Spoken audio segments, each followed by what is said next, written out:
we should be good to go. Testing. Sounds good. I can't hear. I don't have my headphones.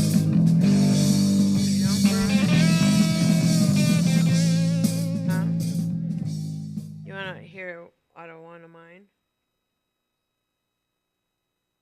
Can you hear me? Can you hear me? We're live. Can you hear me in the microphone, in the earphone? That's how we do it, how we go live.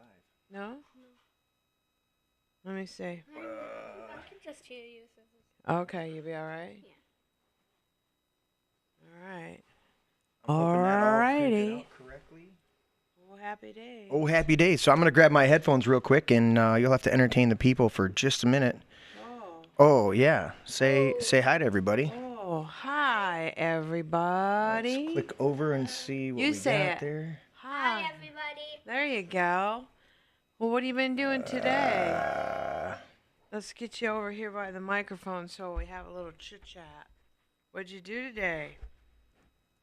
Did you work? Or did you play? I played. You played? And what'd you play? I played. Just played? Yep. Yeah. Grandma saved your Tony's bacon. Coffee House is chiming in. Good to see ya. Hi. Let's see. My chat button's not working. Uh-oh. So we're just going to have to keep checking back in. I thought I had it working. It should be showing. But I'm not seeing the chat. See, the chat's not popping up? Well, that's what it is. So I am going to doing my best Obama. And I'll be right there. So Bubby and Grandma are going to have to talk to you for just a second while I grab two things. All right, this is Bubby and Grandma signing on. Welcome to Bubby and Grandma podcast. That's right. Yep. And we can do it. We can do it. So I already saved his bacon today. Yep. Yep. What kind of bacon did you have? Well, see, I had like roasted bacon. roasted. Roasted bacon. Roasted. I ate pizza. I ate some breadsticks, and I ate breakfast sandwich, and I ate some pizza, and I ate some garlic bread, Nice. and a little bit of spinach. A little bit of spinach. Gotta try a little bit. It's good for you. Don't you think? Yeah. It's not bad tasting. Do you like cauliflower? Hey, don't. We're entertaining right now. Your grandpa should have put it on the cross. I can't see He anything. should have put you across there. I can't see you either. I can't see you. I can't see you either. You're there, right? No. Stop touching me. You just said that you're not here. Stop touching me. That's the light, right? Yeah, that's a light. Can you see the light through you there? Yeah.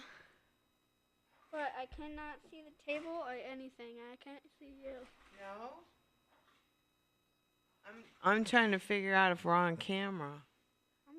I'm trying to figure out if I press the button. It'd explode. Don't do that. Oh. Hi. Hi. I think I like this pink one.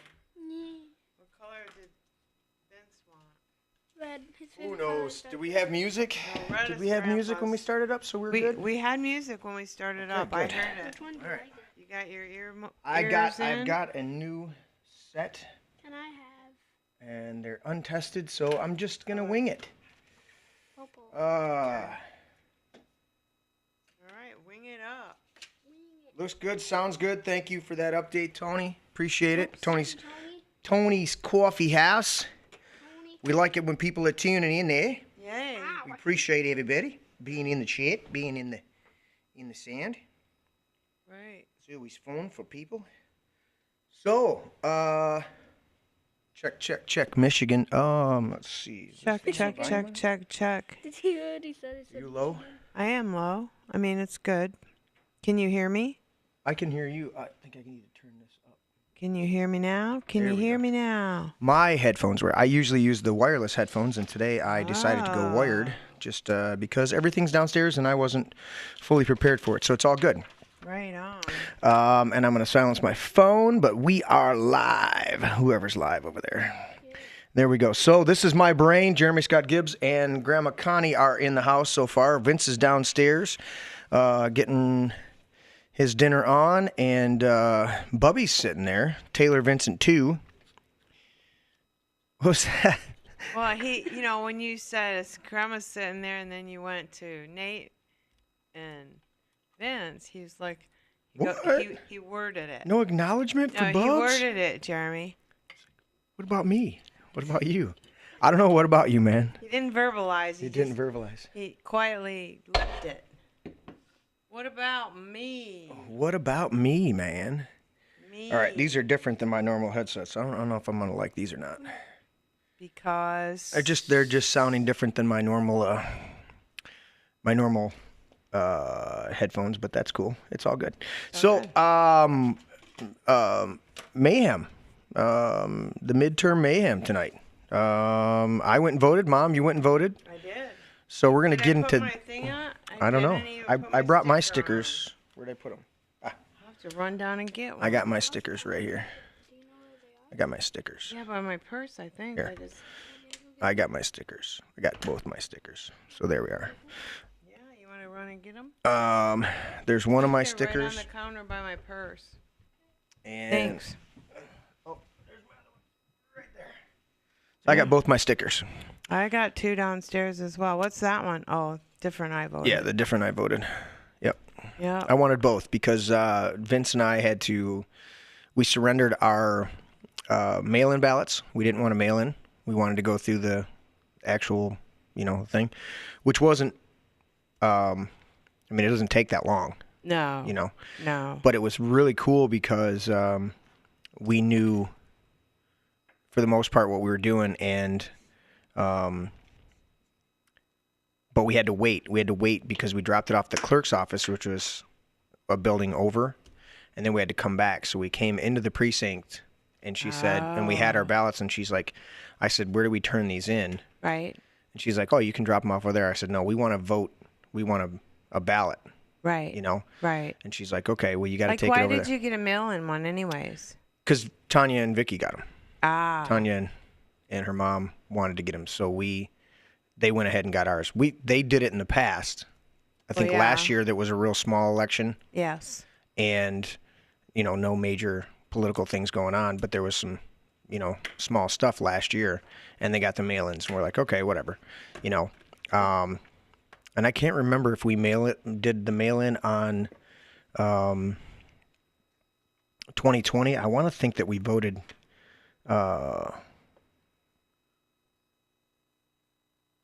thanks, buddy. So the camera change is cool. I keep popping over and reading the chat and make sure everything's looking good.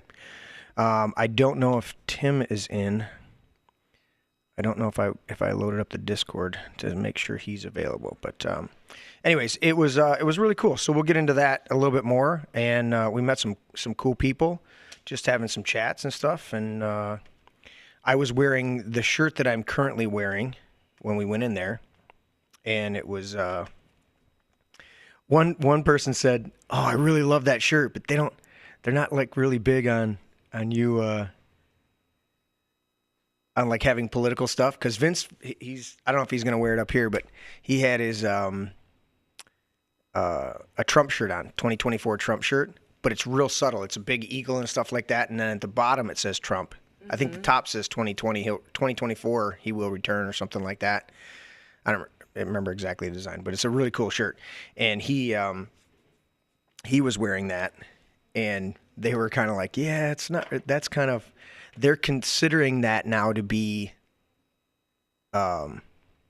political advertisements when you wear a Trump hat into the precinct and stuff like that. And I'm like, yeah, we're getting out of hand here, people. I have a right to wear whatever T-shirt I want. Well, I think the issue is not even just that you wear what you wear, Mm-hmm. but it's like if you wear that short shirt and I have a problem with it. That's my problem. That's your problem. That's my problem. If I'm the one who creates the ruckus, do you know what I'm saying? Absolutely. So whatever I wear, if I wear a pink T-shirt, Let's try some lights, huh? oh, let there be light. If I wear a pink T-shirt that says something that you don't like, because you don't like it, then I can't wear it? I guess not. I guess that's the way this thing works. Did you find them? Well, I wonder what I did with them. What are you looking for? My voting stickers. Oh. I don't know. You can have one. You can borrow one of ours. I know you had them. I had two. Did I throw them on the floor? You didn't see them at my purse or nothing? Very interesting. Amazing. Somebody must have moved them. Right. So there's a lot of stuff going on too in the world. Nasty Pelosi went. Oh, I was supposed to show everybody the shirt. Oh yeah. Can you see it over there? Or where? I gotta go to this shot. You should go to this shot. All right. So read it, Mom. Since we're redefining everything, this is a cordless hole puncher. And the guy, one of the guys working in there, I've seen him before. I won't mention his name. Nice, great guy. Him and his wife were both working there, and he's like, "Yeah, I'm a precinct delegate over at the precinct, across the other side of the gymnasium." Yeah. Because he can't work. I don't think you can work in the precinct that you're a delegate of. You have to if you're volunteering. Oh, that makes sense. Yeah. And so he was over there and just chat. He's like, we walked in and just started. He's like, I love it, man. I love the shirt. Looking at both of us, he's like, I love it, guys. This is awesome. He's like, there's a few people getting, a little bit upset that some people are wearing hats and saying it's political speech. And he's like, yeah, whatever. And he's like, dude, I'm like, yeah, we're in the right place, huh? And so we were just chatting up. There was like 4 people standing there. And then the gal that I don't know what her official title was, but when they pulled up our stuff and immediately saw that we had mail-ins. And the gal had told us when we turned them in that it would take a minute for them to come through the system, and just to tell them at the voting that we turned them in. Tell them that the clerk told us to just go on over. And we're like, okay. And so Jamie was her name. She came over with her laptop, and she's like, yep, they're good to go. Yep. And then the guy who was running the computer, he didn't know, and she's like, she had to come around, and she's like, no, go ahead and push. You acknowledge that they had a mail-in, but then hit continue. And once it continued, it went to the right screen. Okay. So that we got our number and voted. So it was pretty sweet. Look at Bubby. He's got a statement going on. Thank you, Jeff. Jeff's chiming in, saying we're coming in loud and clear. Oh, good. Good. Thanks, guys. I appreciate the confirmation and the sound. So yeah, it was really good. Good experience today, and that's what we want. There was a guy outside who was running a write-in campaign, and so he wanted to. He gave us his information, and Vince and I read through it right there. And if he hadn't have given it, we'd have voted for there was only one person, technically running unopposed, in that one district, and he handed us his stuff, and we're like, dude, we read through it, and we're like, okay, Nice. And so we wrote his name in. It was cool because I guess they tried to do something he said something real quick, but he was, outside the precinct and trying to gather people. Yeah. So it was it was a really good experience. It was really quiet where I was, but they had 4 precincts right there. We had 6. We had not 5, 4, but in the parking lot was pretty full. But the actual, I was in precinct 1, and there was 2 ladies behind me, and it was steady. Okay. But it wasn't anything. There was no line. There was nothing. I went right in. Cool. Yeah. The biggest thing was that I had to figure out where it was. I think that's everybody, isn't it? When you come in your precinct, new right to the area, right, and so. When I went through, it goes one way into the city places, and it was 4, 3, and then 2, and I couldn't find 1. Right. So I just parked my car and walked to 2, and there one was. Well, I know we have our we had a map. Oh, nice. So when we walked in, I know that I'm in precinct 2, but when we walk in, there's a map right there so we can confirm it, because they did redraw the lines this past They redistrict. Oh, Everything. did they? Yeah, This throughout the last state. year, Yeah, or yeah, yep.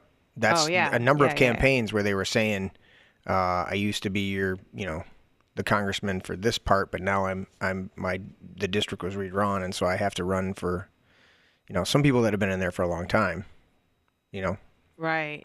Now they're having to campaign in kind of a different area because where they were has now been redrawn, and so now maybe they have 30% of the original area that they had before, and 70% has changed. So now now they're technically a new face in that area. Sure. So it was very interesting. But I'm looking. I already started looking up to see if I could find. I pulled it up to see if we could live track, but it was not. Nothing was coming through until about 8:00. So I'm going to keep checking on the other laptop over here for when that comes through. Let's see. Leslie, she did a mail in and dropped it off at the clerk's office yesterday. Because I think you have till 9. Oh, you have till 8:00 tonight? 8:00. You had till 8:00 tonight to turn in your mail-in ballot, which is funny. But yeah. Yeah, because you'd think you'd want to get it earlier than, Right. I mean, if you're going to mail it in. But if you're going to drop it off, you got till 8:00. Right. Let's see. I'm looking at our stuff over here to see if anything's come up. 4. Just seeing where we're at with the.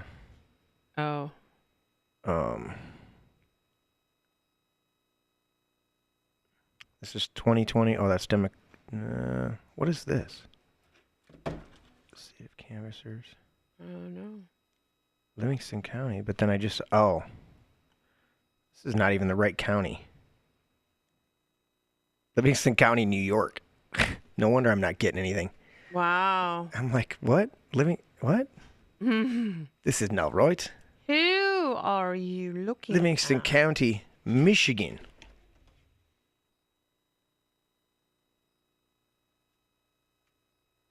So anyways, we had Masacholi tonight. Vicky was kind enough to come down and throw that in. You were here already by then, right? Or did she put a note on it? No. She put it in at like 5:15 or something. Yeah, no, she put a note on it. I didn't get here till 6:30, 6:40. Right. Just not even very much sooner than when you called me. Well, yeah, I was working on the job site, and because we ran over and we voted this morning, and then we got back here, we didn't even get to the job site until like 11:00. Oh. By the time we had to turn everything in and get over there, so it was cool. Mm-hmm. But we were trying to wrap things up and get it all done, and voter information website, absentee tableter. Nope, that's not what I want. That's not what I want. I want election results. Well, when Nate gets up. So I hope everybody got out there and voted. And if you didn't vote, do me a favor. Don't complain about your politicians. Just do me a favor. Yeah, it's so true. Don't complain if you didn't vote. If you voted and you didn't get it, well, you can cry if the person lost that you wanted. You can give it a wail, but get over it. Let's move forward. Yeah. Well, and it's I've heard that story for a long time about people saying, I look at them and I go, did you vote? Oh, your vote doesn't count anyways. I said, your vote? Even if you vote for somebody that doesn't win, especially if you vote for somebody that doesn't win, you are still expressing your voice in the community. In your smaller community, greater community, however big that circle may be, if you're voting in a presidential or you're voting in a, congressional or you're voting in a local, you're voting whatever, you're still speaking your voice. You're still lending your voice to that debate by your vote. And the minute you say that you don't want to, it's like, I don't want to do it because I don't think it counts. The minute you do that, it doesn't count. So you you prophesied and came true to it. Right. And how many people are going to walk around going, well, my vote doesn't count, so I'm just not going to vote. If we all pick up that attitude, we might as well just not have a voting system. I mean, let's be realistic. Yeah. Let's be realistic. If you know that you can vote and you don't vote because you don't think your vote counts, then you lost all concept of the whole situation. Because you can think all you want. Right. Right. Vote. Exactly. You got to get out there and vote. Tony's Coffee House says, now you got me commenting. I did vote, just not as informed as I would have been. You were the only one there. I don't know where you're at, Tony, but I mean, you were there, right. And you had no idea who you vote for. But you know what? A lot of times they'll have at least a synopsis, or they can't electioneer within like 100 feet of a precinct. Mm-hmm. But you can, but a lot of times you can get help from the precinct people. They can give you information. Mm-hmm. They can't tell you what to vote for, but they can say, you can pull it up your phone. Sure. Well, I mean, if you're an American and if you have a cell phone, you've been getting text messages for Oh my God, this is the first time this year this that I noticed, but I got so many freaking. Oh, I know. It's like I have one. I had at least 5 every day. Right. Of different ones. Yep. So if you're in, and bottom line is, like I said, don't complain if you don't vote. Exactly. I don't want to hear it, because that's not where we go. Yep. But that's, and then the thing is, when we do vote and stuff doesn't go our way, then we've got to be able to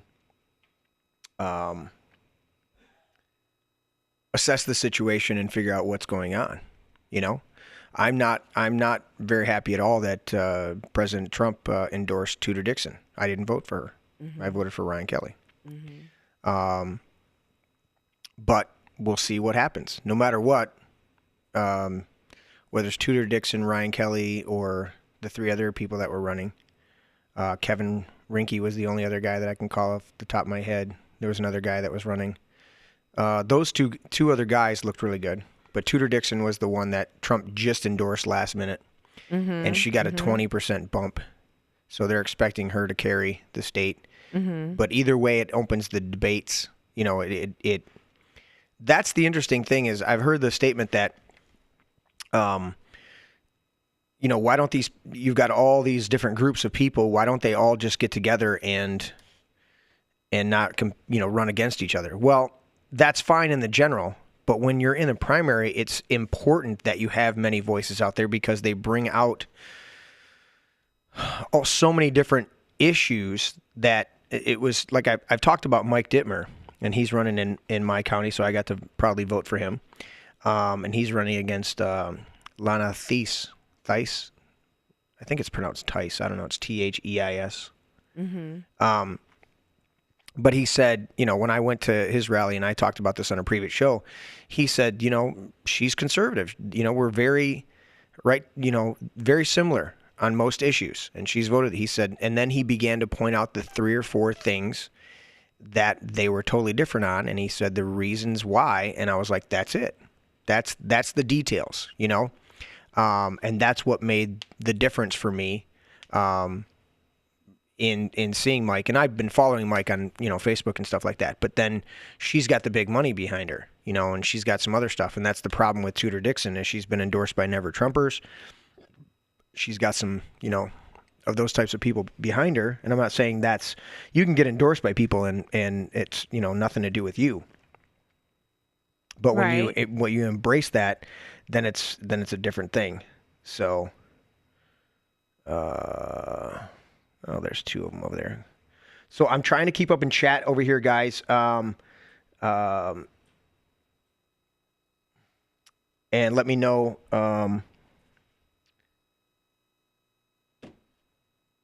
What's going on? Let me know if you can hear us. Yeah, no, what I was going to say is I'm not always I'm making sure because we expanded, because we lost our Facebook channel completely, and I'm broadcasting now on my personal channel and the Heartland channel. I'm not sure if I'm getting all of the chats from those various places, so I don't want to miss anybody's chat. I did miss them when I jumped on here Sunday night. So if you guys are hearing me, you might want to open up either Twitch or D Live or a YouTube, even though YouTube may kick us off at some point because we're talking about election stuff and that's not allowed.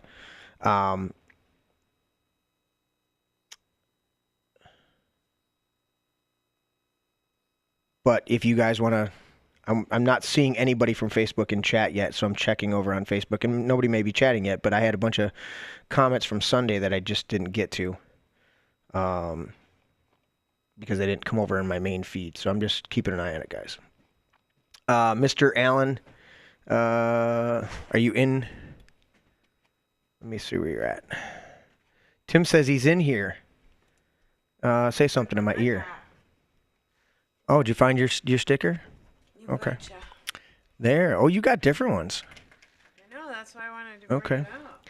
Yeah, Tim says he's looking up from his work and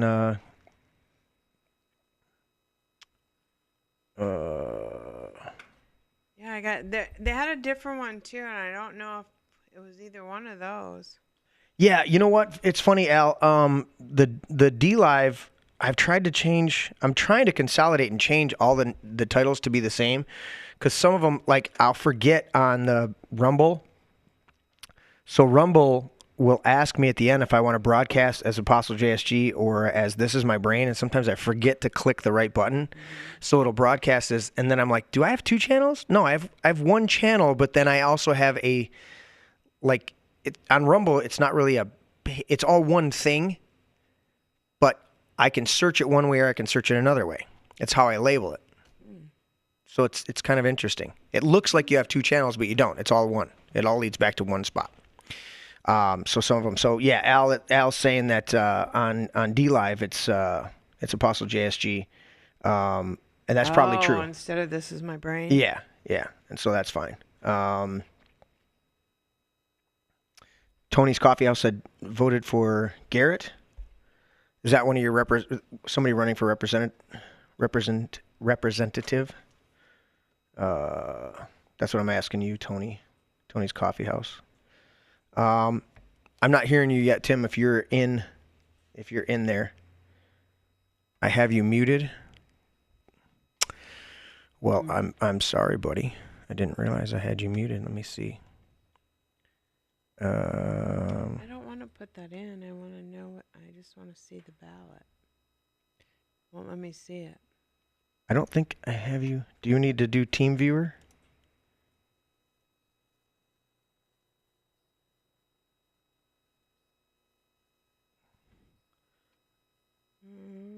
Doesn't look like I have you muted, Tim, but I could be wrong. Are you checking your results over there, Ma?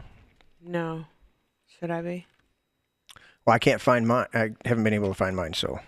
Oh. Let's see.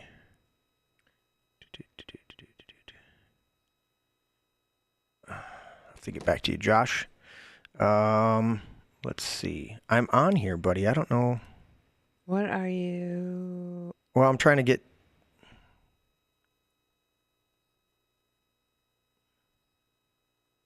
Yep. All right. Tim's just going to have to instruct me from over there. Okay. Yes, you do have to do a remote in and setup because I don't know why it's not coming through because the computer's plugged in. That's why you're needed on the show. It's always a little muddly. So, were the boys close to getting up here for to really get into it, to get into detail? I didn't see anybody down there. Oh, well, I know Vince was down there eating right away.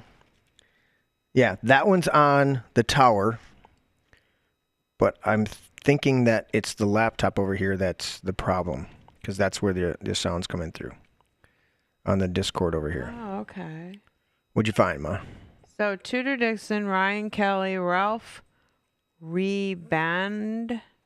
Yeah, I don't know who that guy was. Reband. Yep. Kevin Rink and Garrett That's Soldano. Garrett Soldano. That's what Tony's Coffee House was talking about. Yeah. Was Garrett Soldano.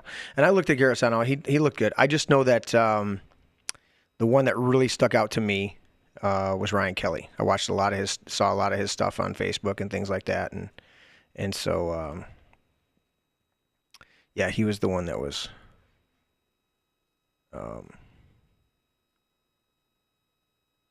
the guy that I looked at the most. So yeah, he was pretty good. Okay, I guess. Yeah, I just pulled up the ballot from Wixom. That's where I voted. So you're just pulling up the ballot. You weren't pulling up the results yet. No, I don't. I mean, let me try it. That's what I was trying to figure out was where the results were. Let's see if we can figure it out. While Tim's trying to chime in to give us a hand over here. No, you did, and that's good, Tony. I mean, that's Tony's Coffee House. Can I just call you Tony?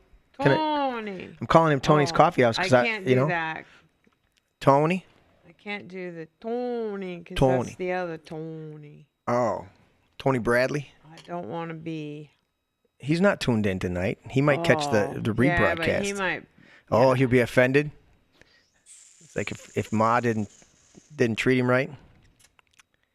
Yeah, I understand. You know, they cry. Them boys cry. Tony be like, Ma. Well, how could you, Ma? So I have to change the Tony to Tony. Coffee House Tony. Coffee House. We just go. I get coffee. Can you go? That's Coffee House so. The other Tony. one is Tony. That's like Italian. That's the Bronx. It's Tony. Tony, right? Tony. So let's change it. Maybe go to Boston. Oh, Tony's Coffee House. So go up there to Tony's, get some coffee. Yeah, we'll get some coffee. Yeah, we'll do that. We'll go up to Tony's. We'll have fun with that. I hear him muddling down there. Did you figure? Still haven't heard you in my ear. So, you know what? I figured out why I can't hear why I can't hear Tim. I know exactly why. It's my fault. Did you take my mouse? There it is. You can have your mouse back. There he is. Thank you. There it is. You know what it is? I am not on you muted me on the board. No, you weren't muted at all, buddy. You were not. I did not have the mains turned on for everybody to hear you. Oh, okay. And I am not on my wireless headset. I am on the Wired. table. See, this is what happens when you change shit from week to week. Over and over again. We had band practice last night, and my wireless shit's downstairs, and I was already running late, and I'm like, I don't want to grab that and run upstairs. So, yeah, I didn't yet. So that's why. See, now, you'll never stop him. I know. Now I'm having an issue with that Discord on your laptop staying consistent. You fade out. So so you're hearing a delay? No, not a delay. It's just every so often you just start to fade out and it starts to get digitized. It's just a piece of shit laptop, I think, and it's just not connected buddy. well. Oh well, I mean, it's Say pretty it old, like isn't it it? is. Yeah, Tom. just tell me what you think, buddy. That's right.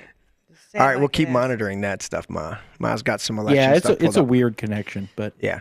Sorry, I work for a living, so I had to get shit done and. I can't even believe it. Maybe that's why the show wasn't on time and everything up running. I didn't notice. I'm here. You didn't notice, but yeah, Jeff was already texting me. He's like, "Are you doing a podcast tonight?" I'm like, "It's 8:07, Jeff." Yes, buddy, I'm running late. I love it, man.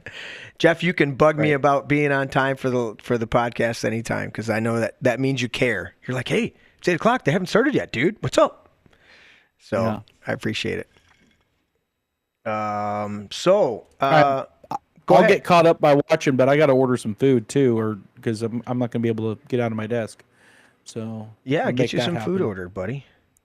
Whoa, what was that? I don't know. Oh, you're on that computer. Okay. Oh yeah, I'm checking to make sure I reloaded the Facebook. or not the Facebook, the chats Yeah. into the overlay button and all that stuff.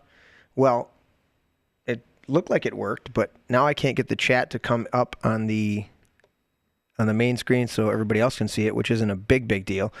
But when I broadcast on Sunday, there was a whole bunch of chat on Facebook, and it didn't come through my chat window over here on Restream. And so I don't want to miss out on anybody, and I'm not seeing anybody on Facebook yet. And I usually have a number of people so far on Facebook, but we're not seeing them And yet. you're on the HFTC, or are you on the... No, I'm on my main page, and I'm on my... okay. Yeah, I'm on the HFTC Facebook and my main page on Facebook since they wiped out my this is my brain. My brain page is gone, man. Oh, hold on. I got to turn that down. Yeah, turn that down. Anyway, so we're talking about the midterm mayhem that's going on, and So I think you should elaborate on that. Why do you consider? Because I watch the news and right. No, I don't. No, you don't. I don't care. I don't. So tell me what the mayhem. What's I am being somewhat tongue in cheek because there hasn't been anything really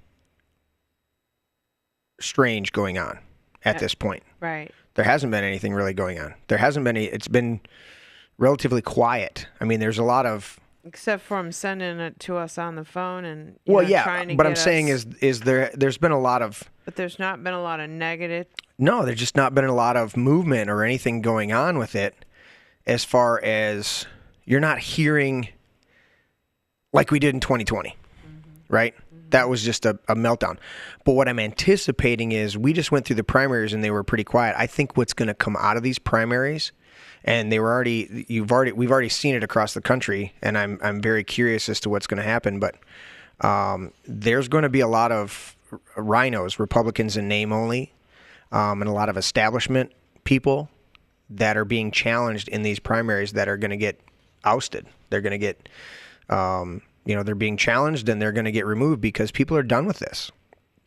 And that's what I'm referring to is the midterms are coming up in November. And so that's when I think we're going to see this mayhem. They're ramping up. What I'm seeing is they're ramping up the monkeypox bullshit.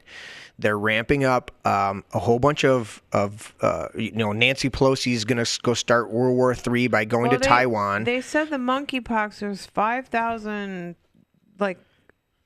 it's a small amount, and this is worldwide.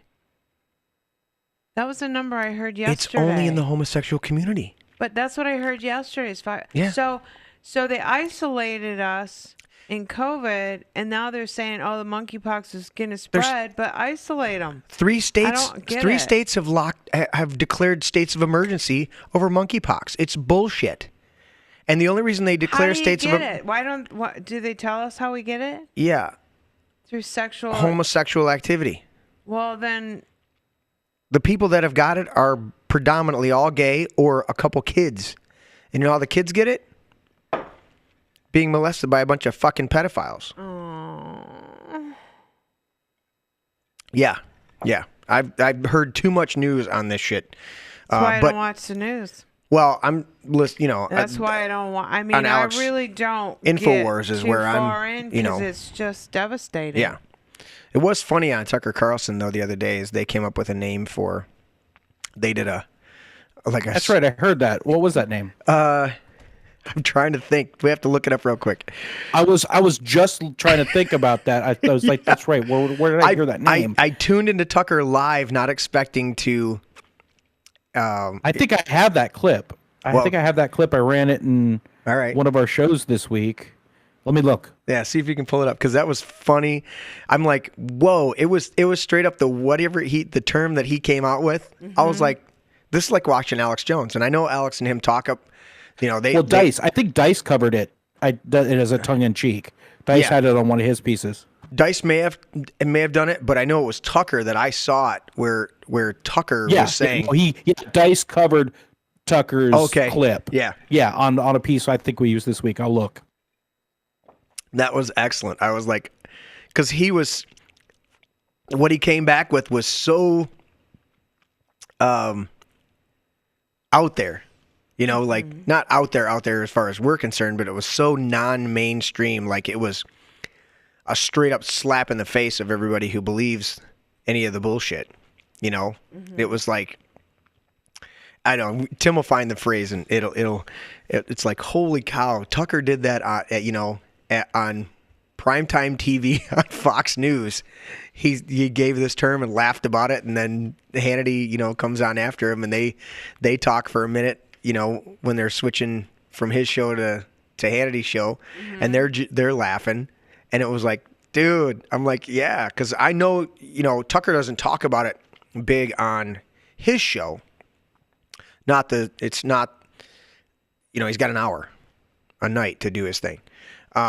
But Alex Jones talks about it. He's like, yeah, I talk to Tucker texts me all the time. I text him, talk to Joe Rogan. So Rogan doesn't promote Alex and Tucker doesn't promote Alex. But Alex is like, yeah, I'm talking to all these guys. Right.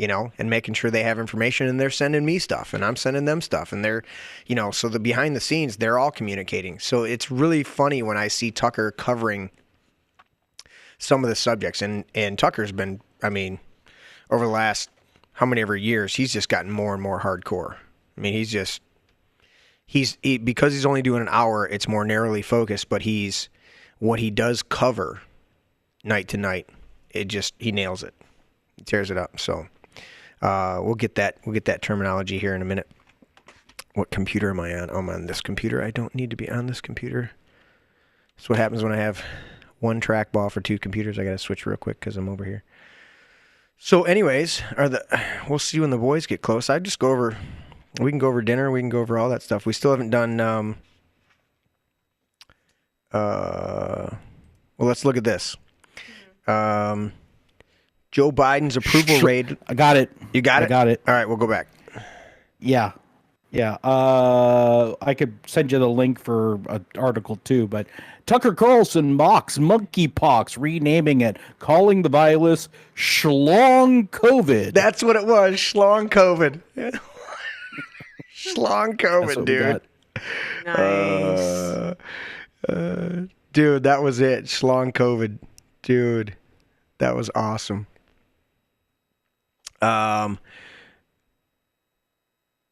That's what I'm saying. To think about it, to call it schlong COVID in prime time on Fox News is, and they literally, I heard the PSA today on our local radio station, and I don't know if it was a national PSA, if it was a state PSA or whatever it was, but it was a little PSA, and they had to say in the PSA that this is not just something that's going through the homosexual community, but we believe it's going to spread throughout, the rest of the country.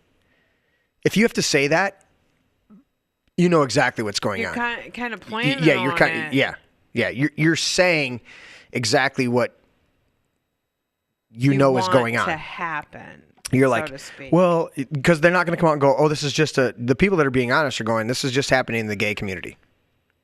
Right? Right.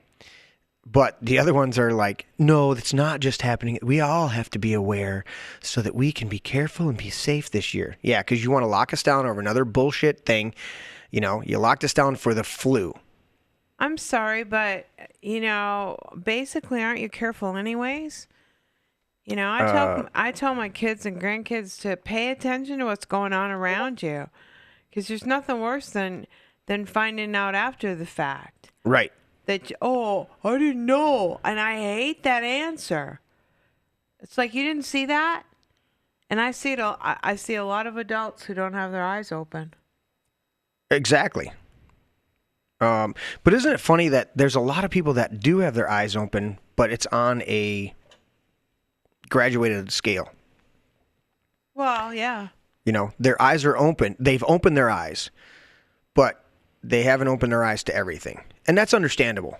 There's a lot of people that, it's like, I've talked to in a lot of different communities and different communities of thoughts and conspiracy theories and stuff like that. And you look at a few things and you go, okay, they have, one of the things they said was, you can't get people to believe in this far out conspiracy on day one. You've got to walk them through JFK. You got to keep feeding them. You've got to walk them through JFK, and you've got to walk them through Gulf of Tonkin, and you've got to walk them through Pearl Harbor, and you've got to walk them through a number of things and say, look, this was going on. This is, this wasn't an unprovoked attack on Pearl Harbor. They wanted nothing more than to get into the war, but they had to do it strategically because they knew that most of the people did not want to be involved in it, and so they had to do it. But once you realize, it's like you look at everything that they were doing. I just read another historical fact the other day, of something that the United States literally did that provoked Japan. And Japan was like, all right, we've had enough. We're gonna try to wipe them out before they do get literally involved. Mm-hmm. And if you look at history, and I mean history, this is what it's been all about all along. Everybody's fighting to get somebody else's stuff. Yeah. The Spanish went in and took the Mayans. Who went after the Egyptians, the Romans, and I mean all of this stuff is historically. Why do you have to have somebody else's stuff? Is this the video, Tim? Is that just the that is just an article on Advocate. That's all. And I love the fact that he's mocking it, because Tucker is not the type of guy that he would mock something like that if he wasn't doing his research. And the fact that he's mocking it just says to everybody that this is bullshit.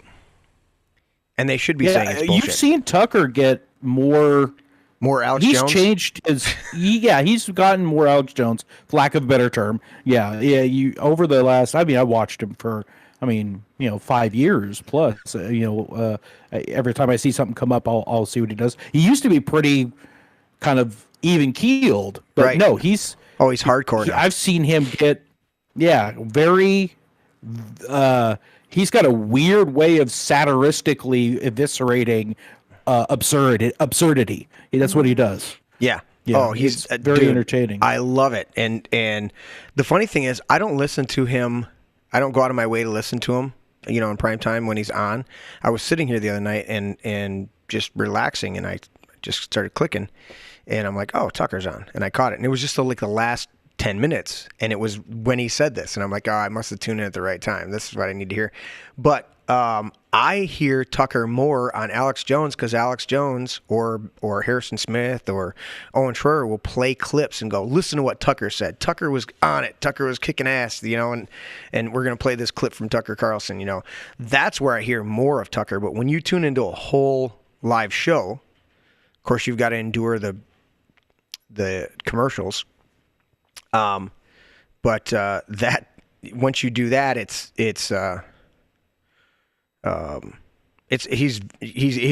hardcore, and he's tearing it up, and so it's really it's good stuff. It's good to have somebody who's straight up. Let's be honest. Yeah, you don't have to make up shit if you're honest, right? And that's why I say, if you didn't vote, don't gripe. Right. Don't say a word because you didn't vote. If you voted, then you have something. But when you don't participate and you think that it's okay to bitch about it because so-and-so didn't get in and I wanted this person, well, did you vote? Well, no, my vote doesn't count. Really?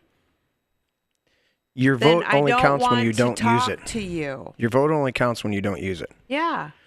When you use it, when you vote, it counts. It counts because you expressed your opinion. Speaking of long COVID, Al, your grandson. Yeah. He said warp speed bumps. Remember, it was called warp speed to bring out the vaccine. Yeah. Warp speed. Oh right. Yeah. Warp speed bumps. Oh Lord. That's pretty darn good. Warp speed bumps. Yeah. That doesn't have the sexual connotation, but it definitely is a good one. Thank you for Well, that. because it's true. Paul Joseph was the other one. Oh, Paul Joseph Watson? I saw him on. Paul Joseph Watson stuff. Yeah, on Summit News. The British kid? Yeah. Yeah.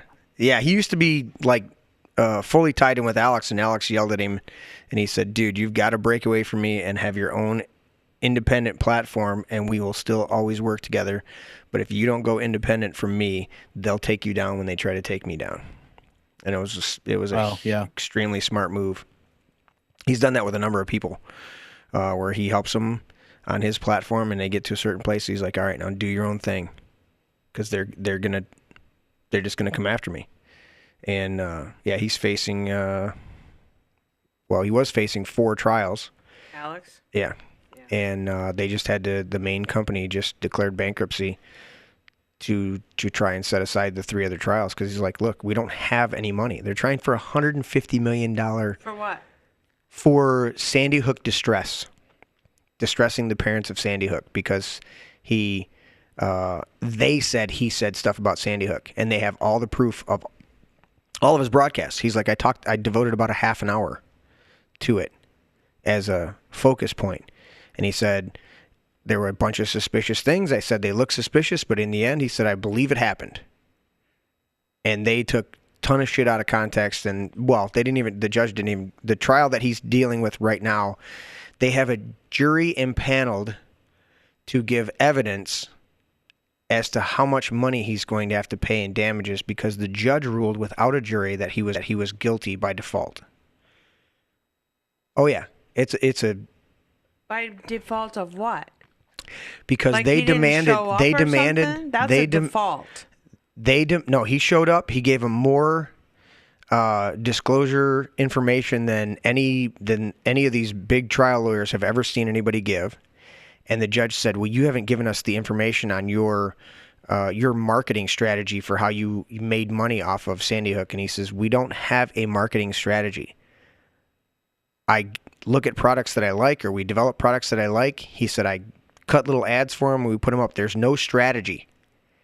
I sell stuff that I believe in, that I use, that I think that would benefit other people's lives. And he's like, there was no campaign strategy. There was no marketing strategy for Sandy Hook. We didn't even fucking talk about Sandy Hook. It's bullshit. And they said, well, yeah, you did. You're not giving us all the evidence. You're not giving us all the information. He's like, we gave you everything we have. Where are the honest men in this country? Wake up. Yeah. Men. Wake up. Women. Well, speaking of honest men, let's go to Tim. Let's cut to the guest laptop. Guest laptop? Guest Copy laptop, that. yeah. On the scroll down for the other article, by the way, there was runner-ups for the title for the monkey box. There was runner-ups. Okay, well, let's go. We'll go back to that in a second. It was a Twitter poll. Okay, we'll go back to that. It's behind your camera on your laptop. Excellent. We'll go back to that. So I want to give us our former vice president update today. He looks like a fucking loser. Okay, so that didn't come through the right channel. Let's change that up.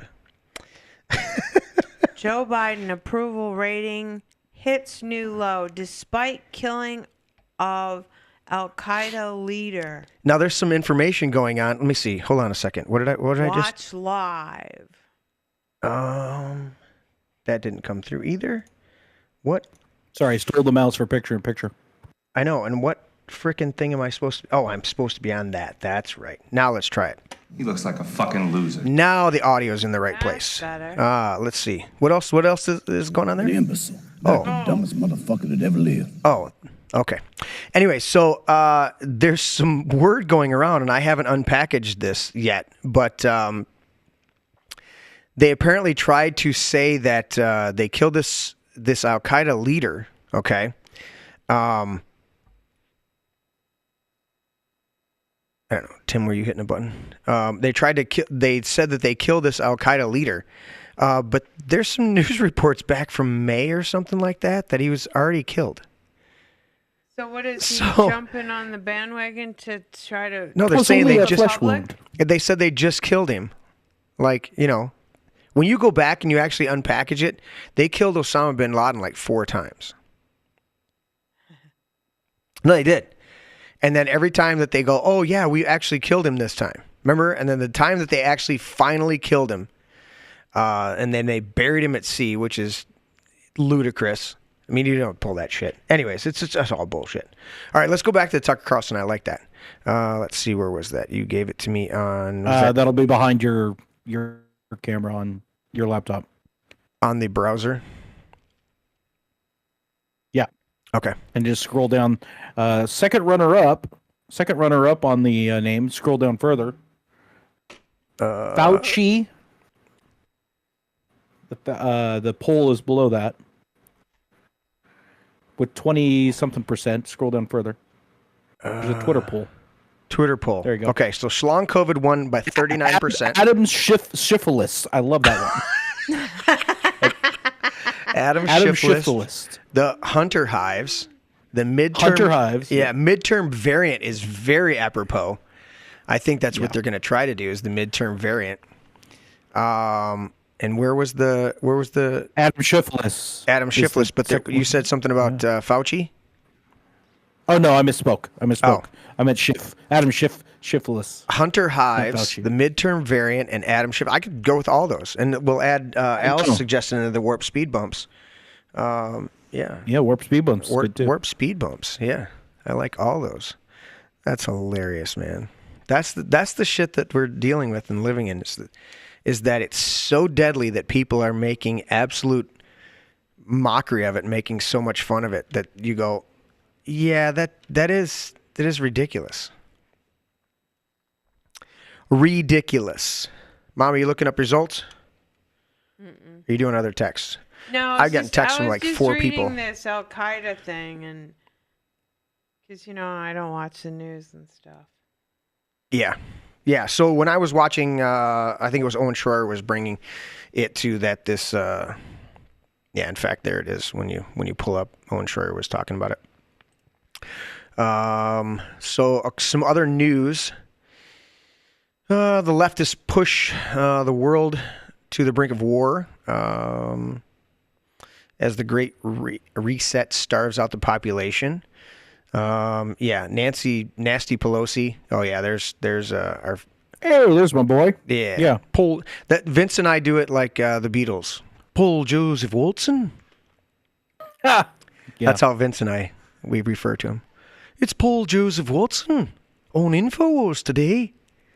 You've got to have that. You got to raise it up at certain points when you're doing the voice. You gotta Paul Joseph Watson.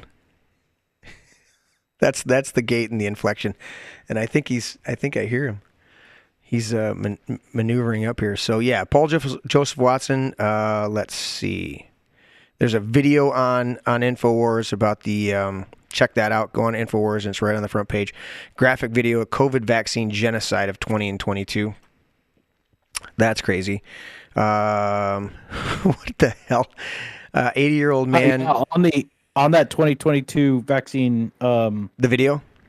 There's a piece that we released this week on, of course, the metallic substance that's found in that, the black goo and the threads and everything. Yeah. On social conditioning. You know how many films and Venom has it's been a comic book forever, but how many films and black goo substance and black veins? The whole science fiction and horror stuff that's coming out, the whole black vein goo has become a motif, right? That has showed up everywhere. Yep. It's like social conditioning. Yes. And having the black goo vein, being able to then utilize that as a way of controlling, changing, and actually modifying your DNA on purpose. Right.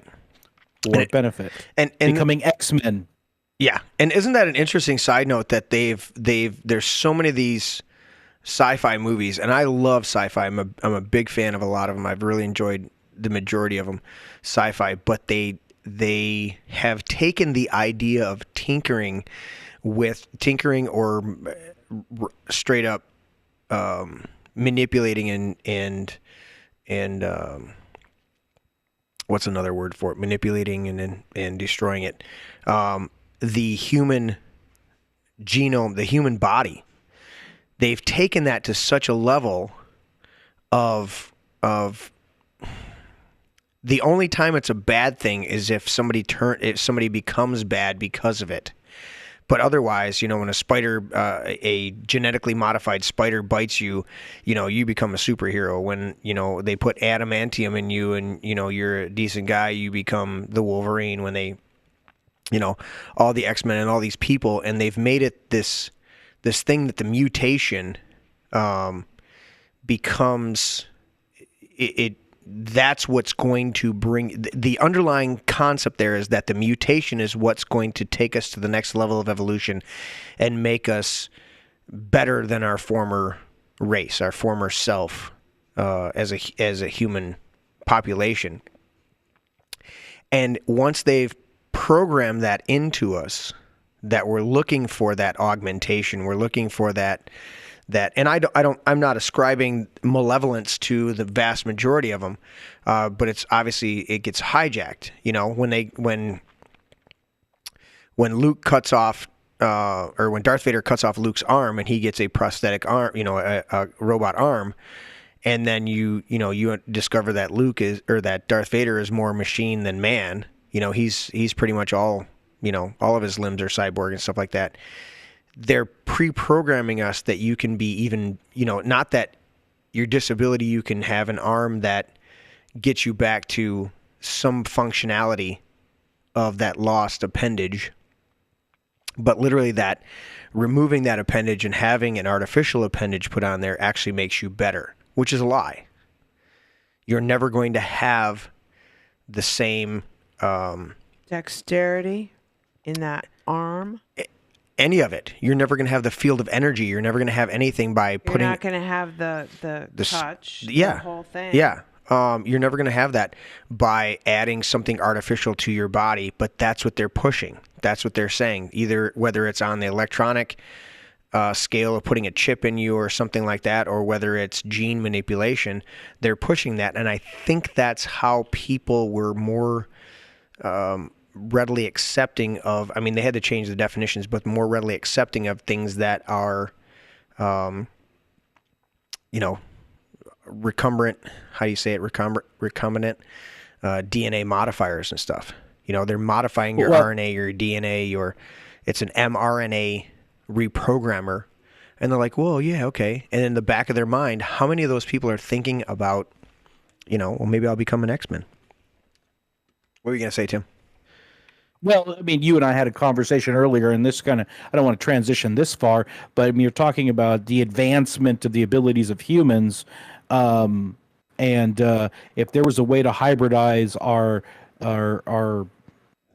natural abilities. For instance, if there's a amputee that gets those springy leg feet that can literally now run way faster than a human when he or she becomes a Special Olympic athlete and they fly. It's insane if you get to use them. So there is an augmentation, an exoskeleton, or whatever you want to think about, that you can augment the human ability to get better. Correct. But if you can find a way of taking our carbon-based and going to the silicon like we were talking about earlier, right, and then being able to program the human body to become better, and that's where the elite has been looking at pushing for generations, is how to get back to a non-human, non-carbon-based human form and go into an eternal body, transfer your consciousness into a silicon-based entity. That's, I think, there's actually there's a cyber or a COVID strain that's out there now.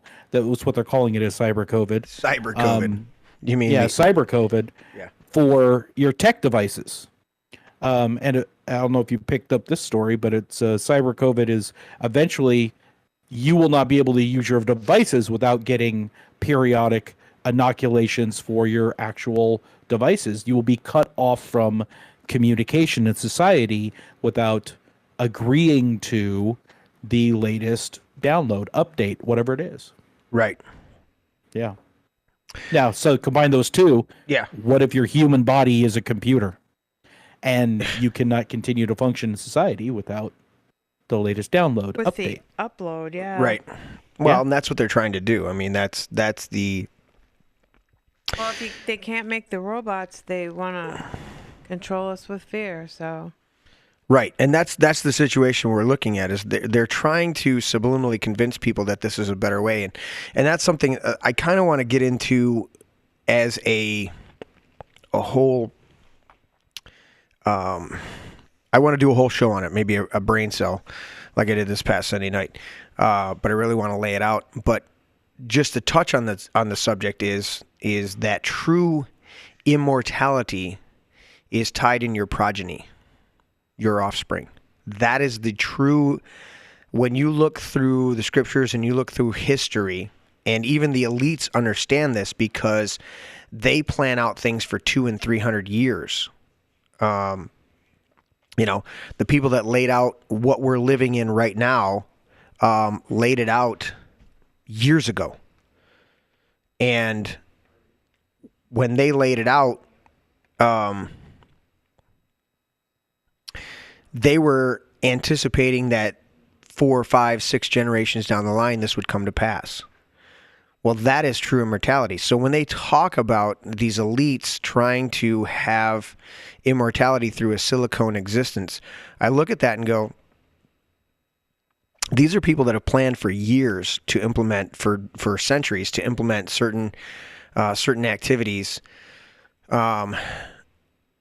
that could only be carried on by their descendants, and they'll have a whole bunch of now. Granted, there are a lot of inbred descendants, but they'll have descendants that they push out there so that they can achieve that, and then they preach to the rest of the people that having too many kids is a bad thing.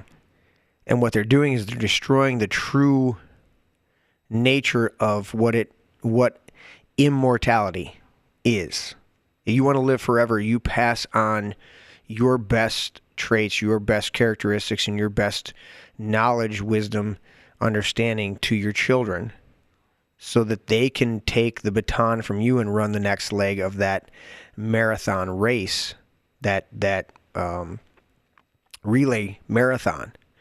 And very few people grasp that my immortality is bound in my children and my grandchildren and eventually great-grandchildren. And that's my ability to pour into them when opportunities arise. Not chase them around and beat them over the head, but when those opportunities arise, that is my true immortality. And then I look back at my two biggest influences from that dynamic, Grandpa Gibbs and Grandpa Soika. And then I also look at Uncle Ron and Uncle Dave and even Dennis. I look at those dynamics and say, what was handed down to me that's made me a better person that I can then pass on? What lessons did I learn? Because I am a product of those environments and those relationships. And I think that in general, people don't realize that the way that they think is the product of what their environment has been. And you can take a perfectly normal, quote unquote, person, put them in an environment and retard them, hold them back. Absolutely. And so, what is it about your upbringing that gets you your stance? And have you ever examined it? Right. Because you need to examine it, because it could not be, it might not be right. Mm-hmm. It's like, I'm going to be a Democrat until I die. And it's like, okay, but have you really understood what's going on in the Democratic Party and what they stand for? And is it truly what you believe, or is it because you've been saying that for years? Right. You're just regurgitating something that's you've never challenged or looked at or... Right. And I'm not saying everybody's like that. Obviously, there are people out there that investigate and know what they're talking about. But I do know and have seen people who they take that stance and they don't move from it. But in reality, they don't have a clear picture of what that means. Mm-hmm. What does it mean to be a Democrat? What are you truly supporting? Is it the same as it was 30 years ago? I said on the show, there was one guy that we play hockey with that he came in and he goes, please, you guys got to vote for Joe Biden. And everybody in the room's like, fuck off, And, now we look at him and go, what do you think, buddy? How you doing How you liking there, guy? Oh, it's still better than the last guy. That's the only thing that, and we go, how? How is it still better? Well, I don't want to talk about it. Of course you don't want to talk about it. That, what bothers me is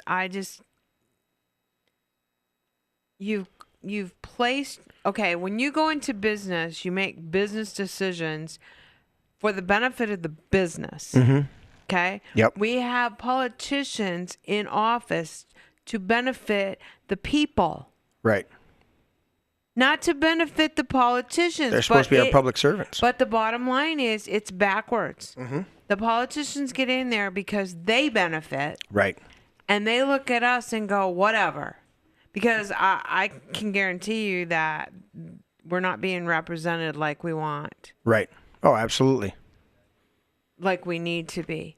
But what are they thinking? They're thinking, I'm going to get in there and I don't know. They make a lot of promises. I've been watching it for 40 some years, 50 years, almost, and it's just crazy. Mm-hmm. I graduated 51 years ago from high school. I just had my 51 reunion because we couldn't have it because of COVID.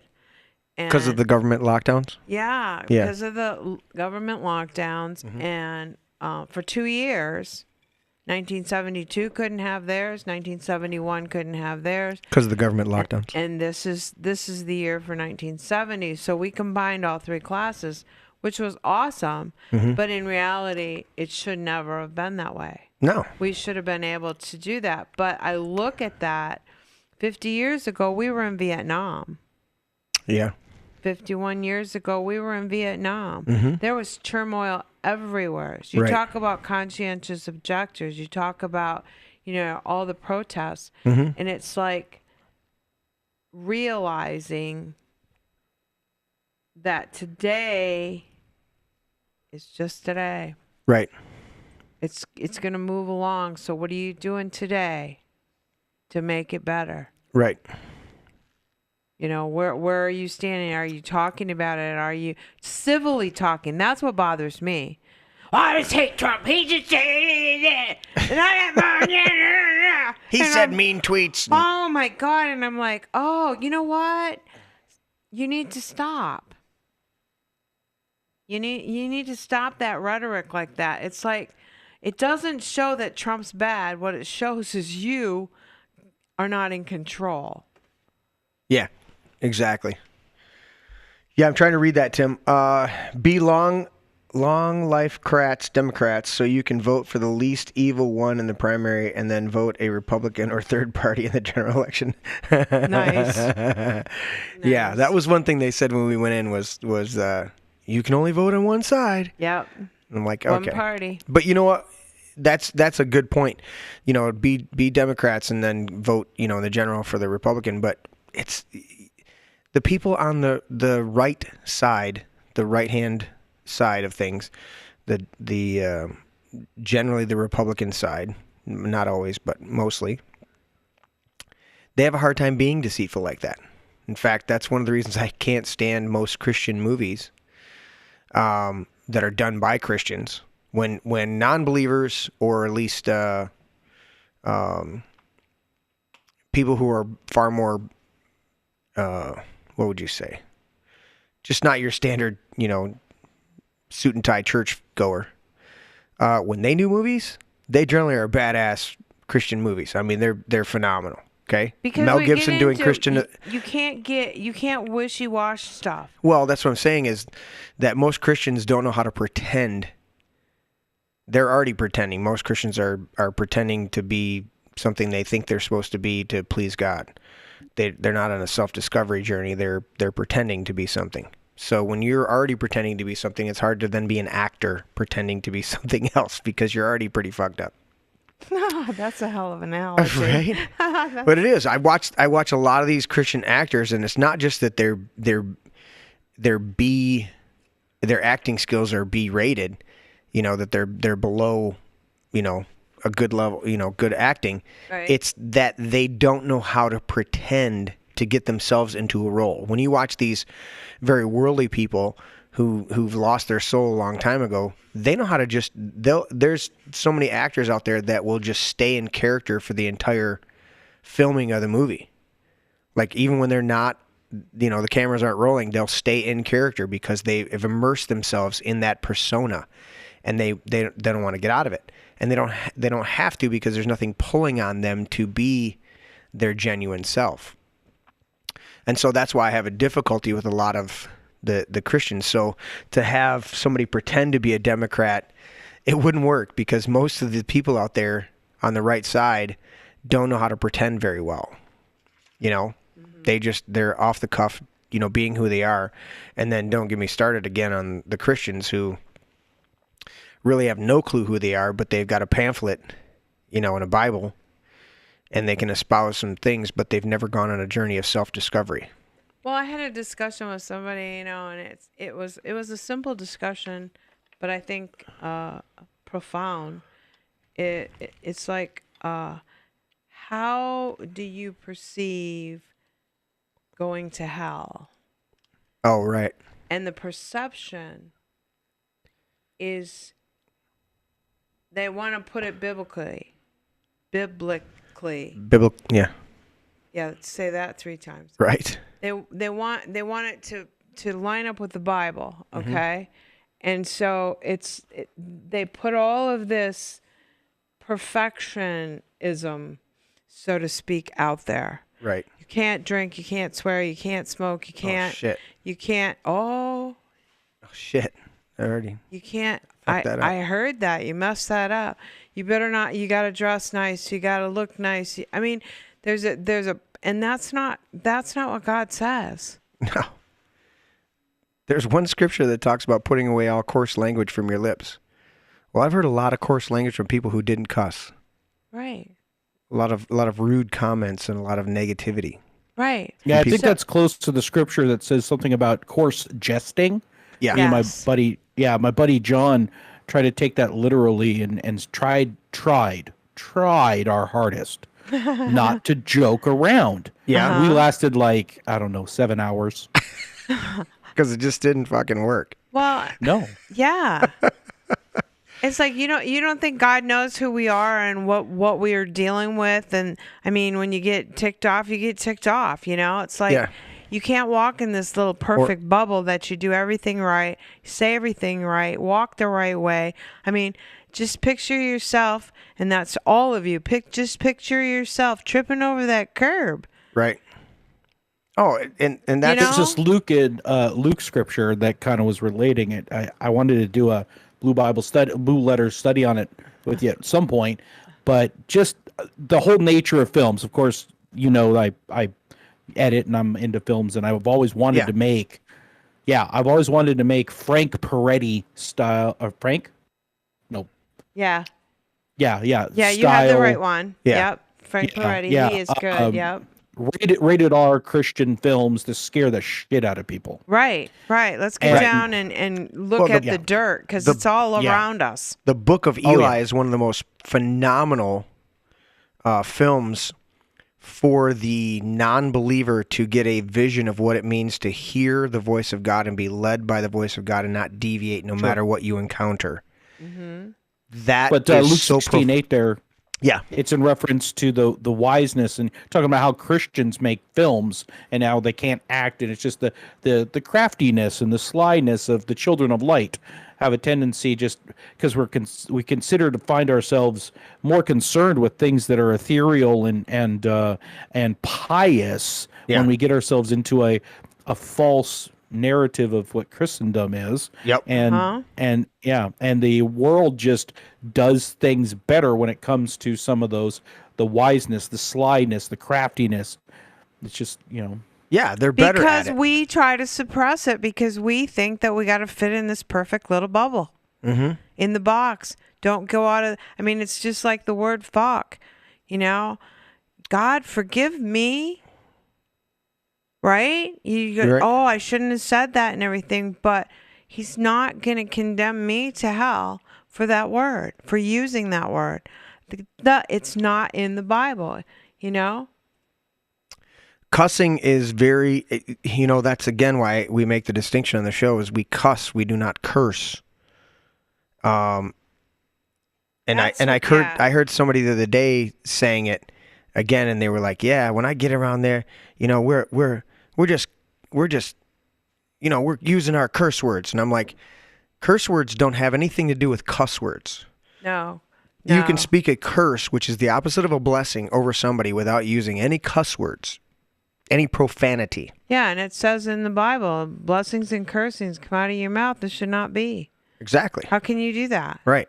But we muddy them all together with swearing, cussing, and cursing. And that's what I'm talking about. It's all muddied, and people don't get it, and they're like, "Oh, you shouldn't swear." And I'm like, I did not pledge allegiance to anything when I said fuck. I cussed. Mm-hmm. I did not swear. They go, "Well, is this close?" And I'm like, "No, that's the problem. That is the real problem, is the debauchery of the language, and that is a tenet of communism and socialism, is to destroy the language so that the meanings are lost, so that people are easily manipulated because they don't understand the language." Right. Go read 1984 again. It's available in audiobook. But if you can use whatever, your language or whatever, to control people, that's what the churches do. That's what. Yeah, I find it just ironic and hilarious. You can manipulate. Well, I mean, the cursing without cussing. Yeah. And you could eviscerate people with your words and not drop a single F-bomb. cuss, or you can curse someone Yes. in a way that, without using any. May all your teeth fall out but one, so that you could still have a toothache. Or something. Yeah. Like that. Well, what's it say? If somebody, in Proverbs it says, if somebody blesses somebody loudly in the morning, it will be taken as a curse. So it's basically Wait, say that again? If someone if your neighbor blesses you loudly in the morning, it will be taken as a curse. It's basically they come over and go, "Oh, I hope you have a great day, bro." That's it's right. like, I just read that. A loud neighbor in the morning greeting you, and like, that makes so much sense. Exactly. They're messing with you, man. But that's why a proverb a day is very good. Mr. Graham said that Christian movies, all atheists are the bad guys. Yeah. Yeah. Even though the read a Proverbs a day thing. It's funny that you mentioned that last week or the week before. Yeah. And I've mentioned my pastor to you. He's been preaching that for like 20 years. Oh, I've been doing it. Actually, he's preaching on the proverb. He throws that proverb at the beginning of almost every single one of his sermons and mentions something on it for 5 minutes. Well, it's and great. the thing is, there's the wisdom. I mean, if you honestly read the Word of God and Proverbs, you will learn something. It will open the door to go, "Oh yeah, you know what? Spare the rod and spoil the child." That ain't a joke. Right. That's biblical. That's true. Exactly. And the reason is, and it doesn't mean to beat your child, it's to correct that child so that they do the right things. Well, I always added to that when it says, "Spare the rod, spoil the child, and he will grow to hate you." That's the full verse. But also there's 3 other verses that go along with that in different spots. And one of them says, "If you beat your child with a rod, you will not kill him. But if you beat him with a rod, you will save his life from hell," or Sheol, the grave. Because Jewish scriptures did not believe in a concept of a literal hell. They believed in the grave, the death. But there's a number of other ones talking about proper discipline, correction, in Proverbs that I used with my children. And I was talking to Nicole today, my daughter, and she was talking about how they can't use corporal punishment or a number of other things at the daycare that she works at. They have to use all these other techniques to correct behavior, that's unacceptable. And she said, it's an interesting thing. She's like, you want to sometimes just swat them on the ass. Right. And that's the attention grabber that they need, but she's not allowed to do that. So she has to come up with these other, these other techniques. Ways and she said, to get their attention. And I said to her, I said, she goes, well, and she goes, I don't know if how I still feel about corporal punishment. I said, Nicole, you got 2 SWATs in your life. You didn't need to be, swatted on the ass like your brothers. Your brothers got far more SWATs than you. Right. And she said, yeah. She said, but the difference was, Dad, when you swatted us, you disciplined us. Then you sat down and you talked to us and explained to us why. And she said, and I said, then that's an issue. That's not an issue of corporal punishment. That's an issue of parenting. And she said, you're right. That's what it's about. I said, some kids don't need to be swatted as much as other kids. You can get through to them on an intellectual level and correct behavior. I didn't have to swat you, right? I don't remember. I don't ever remember getting a swat from you did. I got swats from Dennis like twice. Did you? Yeah, I got lectures from you. Ooh, that was worse. Well, your face, you would talk so much that your face would grow and shrink, and my vision would start to warp, and your head would get bigger and smaller as I was listening. Ooh. And I look at my grandson and I go, you have no fucking idea. Yeah, you haven't had a lecture yet, boy. Yeah. Well, but you got to pull it out of them. Right. You can't push it into them. People don't understand. You know how a child learns? Mm-hmm. A child learns by getting them interested and pulling it out of them. Right. And observation. And they're Those understanding. are the 2 main things. I mean, I've taught Sunday school at all ages. Right. And every one of them needs a question put across their path. Causes them to engage. Causes them to think about it, and then engage in a discussion. And if you get, let's just say your class is small and you got 10 people there and you have them all engaged. So you put out the question and then you hit each one individually and say, okay, you get a couple minutes. Tell me what this means to you. Right. And you would be very surprised at the dynamics of the different upbringings, the different walks, and how different they actually answer. Mm-hmm. But then to bring it back to a collective, right, to talk about it, that's how you learn. Absolutely. Because we have to, the Bible says iron sharpens iron. We need to talk about it. Well, that's one thing that's lost in when we study historically. We don't understand that 3 of the greats, Plato, Aristotle, and Socrates, they had that dynamic of interaction that was the true teacher-student environment is an environment of question and answer, of back and forth, of discovery, where the teacher is learning when you're in a true teacher-student dynamic, the teacher should be learning from the student about their characteristics and their personality and their strengths and their weaknesses so that they can better instruct them, or so that they can instruct them to be better.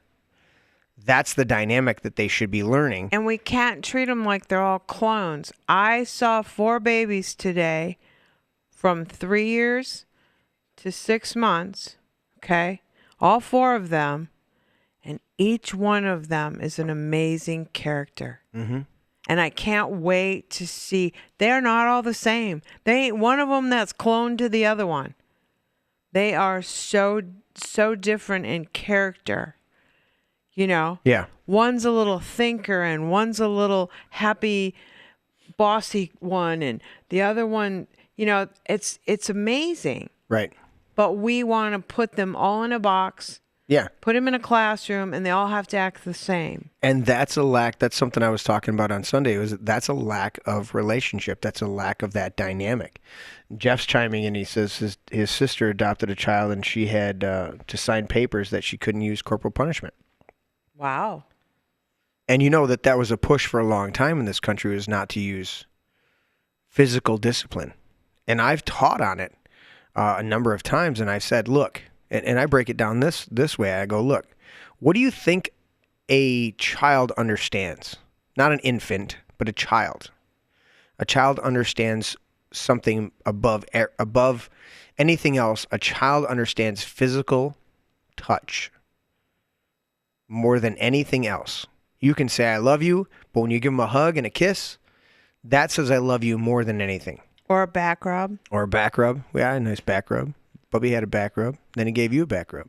And I gave Skylar and Harper a back rub. Absolutely. And Harper, she's what, 6 months? She rolled over for some more. But you know, that's just thing. The corporate, I think what people don't understand is if you have to swat a child, I mean, there are times. Right. But you have, like you said, you teach them. Right. It's like, you know, but for me, a swat, if I have to swat a child, it's because I have to get their attention. Right. Well, and that's the point, is that it's a physical, what is more impactful for a child is a physical connection. And if you have a negative physical connection, it should be something that is directly connected to a behavior that just occurred. Agreed. And otherwise, you should be able to teach them. That's the biggest thing about kids. Yeah. I don't care whose child it is. They don't know nothing. And if you don't, what you teach them is what they know. And then what they get out. Now think about the parents who don't teach their kids anything. Send them to school. There's no relationship. Right. It happens all the time in America. Right. And then they have the school relationship. And then you have shootings because these kids do not have anything to grasp onto. And they're depressed and on SRIs, all sorts of you pharmaceutical guys, shit. What? Did you pick up the developmental aspect of young kids now? Of course, the touch is huge. Right. Yeah. But the degradation in autistic speech development. Oh, yes. Yeah. Because they're wearing masks. Because of the lack of being able to read the lips and wear masks. So the spike in speech therapy enrollees of 2-year-olds has shot through the roof. Oh, it's off the chart. And that's one of the major things that's not addressed when we talk about autism or when they say somebody's on the spectrum of, you know, whether they're autistic or they got Asperger's or they have one of these other things that I fully believe are vax induced with the 75 vaxes that kids get nowadays. But one of the things that we don't address very much, we of course address the learning disabilities of autism, but we don't address, I've encountered a number of kids from that are autistic, and this is true to most autistic kids, is they have a displeasure with normal human physical contact. Mm-hmm. And that is one of the things that bothers me the most about autism. The learning disabilities, I've hung out with Down syndrome people, I've hung out with people that have other disabilities. Jared, what did he have? Cerebral palsy. Mm-hmm. So I've hung out with kids with cerebral palsy. I've hung out with kids with Down syndrome. I've hung out with kids with other, you know, debilitations, mm-hmm. you know. But what bothers me the most about the autistic community, which includes the Asperger's and some of the other things like that, is they have a aversion and a negative response to physical touch. And that to me should be the most, that to me, well, let me say it shouldn't be, but to me, that is the most concerning thing. Because if you can't hug a kid out of a situation where they're frustrated or panicked or you know, just dealing with life, or feeling lonely, and they can't handle it, and you can't hug them out of it, that's a very abject, that's a very lonely, that's a very depressive place that you can't, you know, Doesn't mean your hug's fixing everything, but it means you can hug them into a place of being able to be emotionally stable enough to start looking at a solution. You know, and that's one thing that I've observed in that community that bothers me the most. But you're right, Tim. This whole 6 feet dynamic, you know, stay 6 feet back, wear a mask. It has destroyed so many kids to the point that they are, you know, it's like you're not going to take these little kids and like a vehicle, you know, you can have a car that's only worth 10 grand and it's going to take 12 grand to fix it. Well, the car's totaled. It's just because the cost of repairing it is beyond the value of it. Right, We've it'll got never be $22,000. Once you fix it, it'll never be worth that. It'll never be worth that. It doesn't matter. It's right, not so they worth just that. total it out. Okay. Right. But with children, there is no place where we get to the point and we say, well, they're totaled. No. Right? No. But what we've done is we've destroyed them to the point that it's going to cost far more than it ever would to have allowed them to grow normally. If they ever will. If they ever will. They could be in therapy the rest of their lives and you don't for know something what's that's being happening for 2 years. Well, you don't know what's being said around them. I mean, because we know here we do not and never have promoted the mask or said it was good or we went against it. I thought we had a burning party, didn't we? Well, I don't know, but I think we burnt masks here. The fact of the matter is, think about these parents who put the masks on. And like we've heard, the masks are, 3 weeks old and nasty and dirty. That's because somebody's not paying attention. Exactly. The teacher alone should be paying attention if they're in school. And where's the parent? But because this is something, I don't know. You tell me, it's a demand on the kid doesn't have the support of the parents, and then the teacher doesn't pay any attention to. So who's helping this kid? Who is the one? That's what we need. Our kids need help to teach them for their learning. So somebody dropped the ball a long time ago. But I think it was pre-programmed. I think that was a programmed thing. I think it was on purpose to destroy that connection. I think it was planned and it was on purpose that they conspired. Yeah, it's conspired. It's conspired. Where they want to create a generation, of generation that's disconnected. Yeah.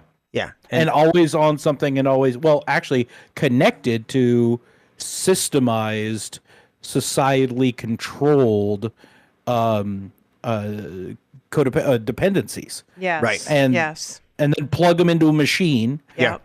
Using the tech and turn them into drone operators in your military, where they have life desensitization. They're desensitized from the value of life, like most of the left is anyway. And you're going to create a very hard militant generation after that. So you have it's going to go through that cycle of soft generation, hard men, hard generation, soft men. So that cycle. Yeah. And that's the interesting thing about it is I go back to this because I've studied enough of it, and it's not hard to study this. There's a lot of great writers out there, and you can find a lot of it on audiobook and stuff like that. But I studied a lot of American colonialism, American pre-revolutionary society and stuff like that. And I've got a couple family members that have had, these white old white men, and they didn't give women the right to vote, and they didn't, they preserved slavery. And I'm like, you don't understand society. And I've had to have this discussion with them. And they said all men are created equal. Well, they did literally mean all mankind, but they didn't speak in that vernacular, so they didn't write it down that way. But the interesting thing is that in a colonial household, you could have anywhere from 6, 8, 10, 12, 14 kids from one set of parents. Yeah. Oh, and, yeah. and they were all in one house, and they weren't the wife was not given the right to vote or didn't vote. In some cases, they did. That's one of the dirty little secrets that people don't want to talk about. That if a woman was widowed and she owned land and had an her husband had passed, she could go vote because she was a landowner. Look that shit up. But that's not my point. My point is that we had a relational connection in colonial America. The wife would talk. Go study the letters from all the first 5-6 presidents, okay, and many of the other founding fathers. Go study the letters from their wives especially when they were out, either in the theater of war or whether they were in it. You let it go. I know. Whether you were in the theater of war or whether you were in the political, there was many times when they were away from home, and so they had this letters. Wasn't it like the wives knew that their husbands were representing them in the vote? Absolutely. That's the whole dynamic, is that the kids and the wife sat with the husband, father in the home, and they all discussed everything. Mm-hmm. I mean, and people go, oh, that doesn't make... Dude, Ben Franklin was a pioneer at 8-9 years old. He was running his own company, okay? You look back at some of the founding fathers, many of them were at 8-9 years old. They were out there, Bubby's age. They're out there doing stuff. They're out there not having a paper route. I'm talking about, running companies, doing stuff out there and entrepreneuring. So by the time they're 16, they're well known through their community as, somebody who's runs a business well. Well, I talked to a guy at my class reunion, and he was saying his family was in photos, and he was saying that he was at 12. Mm-hmm. He was doing weddings. Absolutely. And we're talking professional. He was doing weddings at 12. Mm-hmm.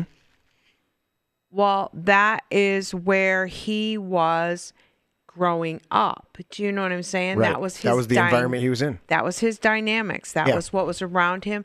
That's what was taught. So you see that in a lot of families. Right. My grandfather was a miner. My father was a miner. Mm-hmm. And then the mines closed. But I can say, that had the mines still been viable and my brothers had, were still there, they would have been involved. Chances are, yep, they would have been involved in the mining industry. Absolutely. So I mean, that's where you get all of that. It's just a matter of we have to be broader. Mm-hmm. Well, and that's what I'm getting to is understanding is that these kids are in the. Is there something I should look at over here, Tim? I guess not. I'm not looking at nothing. What are you doing? Something popped up on Discord. I had to look at it real quick. I didn't know if you were sending me something. Oh, I sent the link for that thing to the Discord to pull it up on your video, on your laptop. Okay. So, but what I'm looking at is that when we look at our founding fathers, they designed a system that from the household downward, not upward, downward, from the household downward was a representative form of society, not just government. It was a representative form of government. And we hear so many people nowadays having to correct people when they talk about it, and they say, well, we're in a in a democracy, we do this, and they turn around and they go, we're not in a democracy. We're in a representative republic. Right. And you have to correct that misunderstanding. A true democracy is, two wolves and a sheep voting on what's for dinner. Guess who's going to lose? Wonder who's going to work out on that one. Yeah. But that's the dynamic is they built a society and a government. Well, they didn't even build it. The society was already established that way. Coming over here, having the Magna Carta as a not that distant, but definitely a foundational idea. The Magna Carta, the ideas of that. The founding father. I mean, we know that the Magna Carta and many other changes from the 14, 15, 1600s leading into the 1700s had a profound dynamic on how people operated themselves, because the one of the fundamental things that the colonists said to the king in the Declaration of Independence, or it's embodied in the Declaration of Independence, but they were saying to him is no taxation without representation. We want to have a voice in how we're governed. And they took it a further step, but the dynamic is that they understood that, when somebody says to me, well, women didn't get the right to vote when this country was founded, so that's, this country was founded wrong. You don't have any clue what you're saying, because the founding fathers, by their own writings, by their own correspondence with their wives, valued their wives' opinions above all.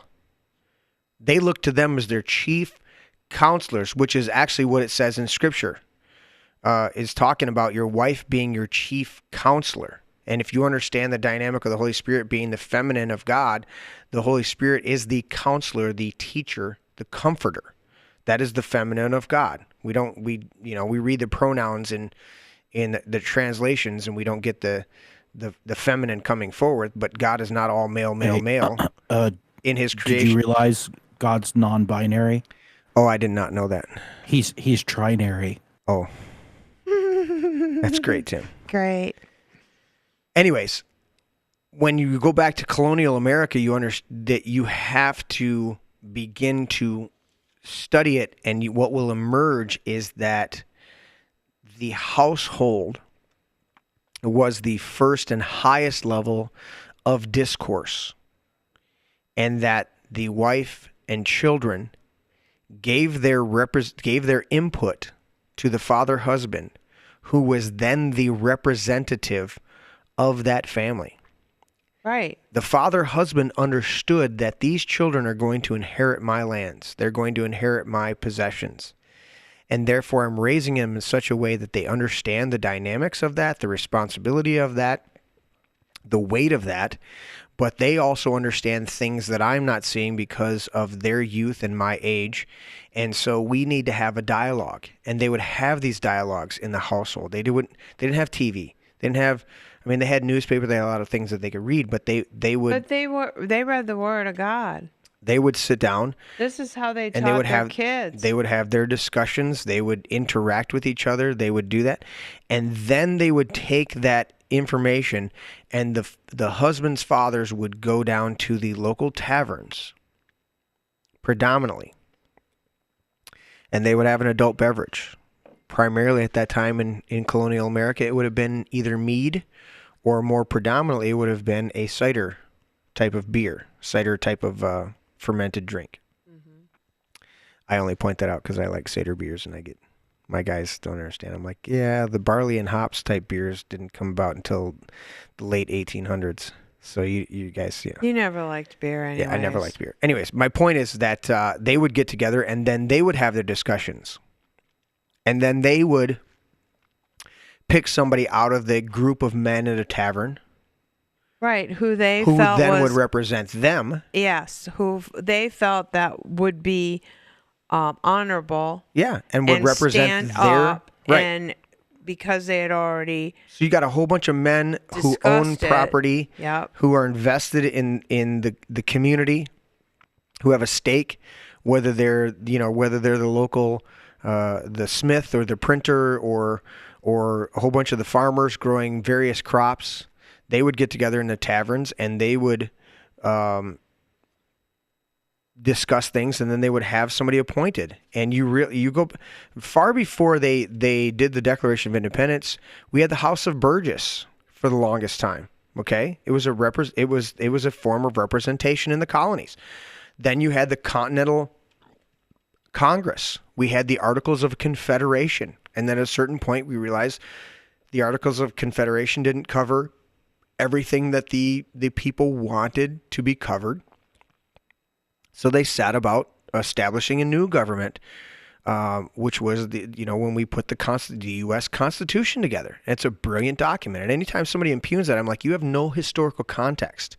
You don't understand. Your greatest voice is empowering your husband to go out in the taverns. And there were certainly women that were out there doing things, but when you empower the head of the household to be out there, you are the strongest woman, because there wasn't a man there in that community that wasn't married and had kids that didn't recognize the other men who were married and had kids, that their opinion came from the totality of their family.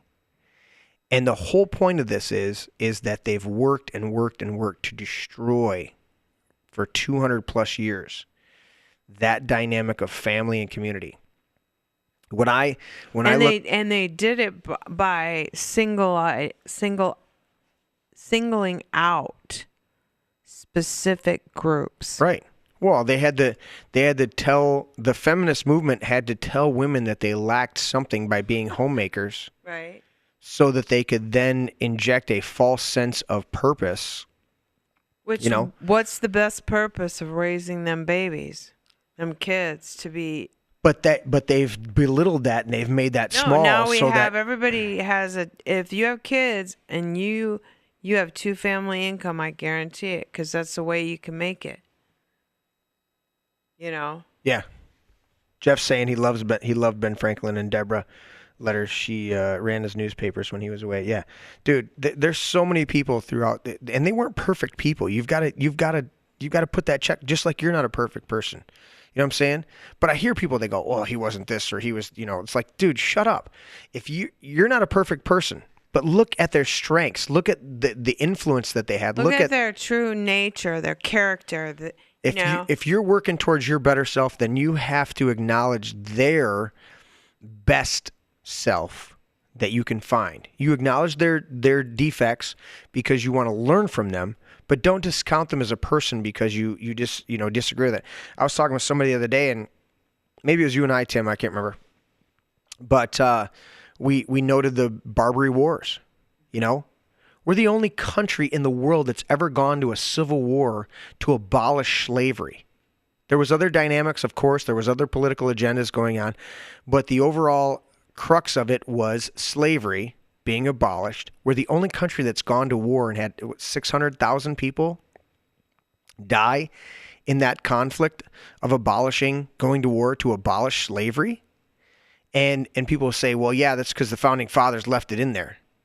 Was it Madison, or was it, we talked about this the other day, Tim, it was Madison or Jefferson. He must have me muted, or he's muted. But it just wasn't me. What? You talk with a lot of people. I do talk with a lot of people. We had a really good discussion the other day. Include you, Tim. I was trying to include you. Well, the thing that gets me is, I'm sorry, but you get in the Bible, there was slaves in the Bible. There were slaves in the Bible because it was part of the thing. But here's the thing. Here's the thing that bothers me is the same people that, you know what I'm talking about, but relatives that say that they didn't give women the right to vote back, when they founded the Constitution, and they didn't give, and they had slavery. And I go, yeah, that was a worldwide thing. That was not unique. I said, you had two queens of England, Mary, Queen of Scots, and Elizabeth, okay? In the 1500s, whatever it was. She didn't give women the right to vote. So what the hell are you talking about? And here's the biggest thing that bothers me. There was a woman pharaoh. There are women in the Middle East right now and in Asia. Mm-hmm. Not only do they not have the right to vote, they don't have the right to run for office. They don't have, in a number of countries over there, they can't drive a fucking car. And you're going to bitch over here in America where you have the greatest amount of freedoms on the face of the earth about some perceived slight to you? But it's you weren't there in the suffrage movement 100 years ago. You weren't there, and those women who were there that stood up for it took care of it. And and you're benefiting from it instead of praising it and saying, you know what, we weren't perfect when we started out, but we're doing great now. There's still some things that need to be taken care of, but we're the best country that's ever existed up to this point, flaws and all. Mm-hmm. And they're selling slaves in Sri Lanka right now. Yep. Sierra Leone, there are slave blocks, okay?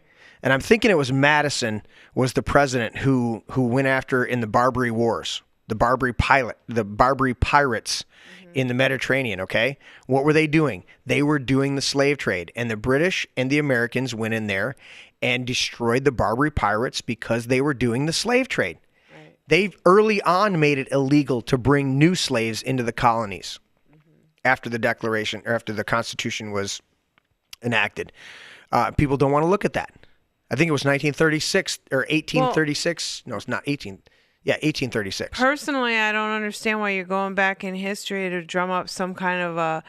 I'm pointing it out because not you. Yeah. What I'm saying is the complainers.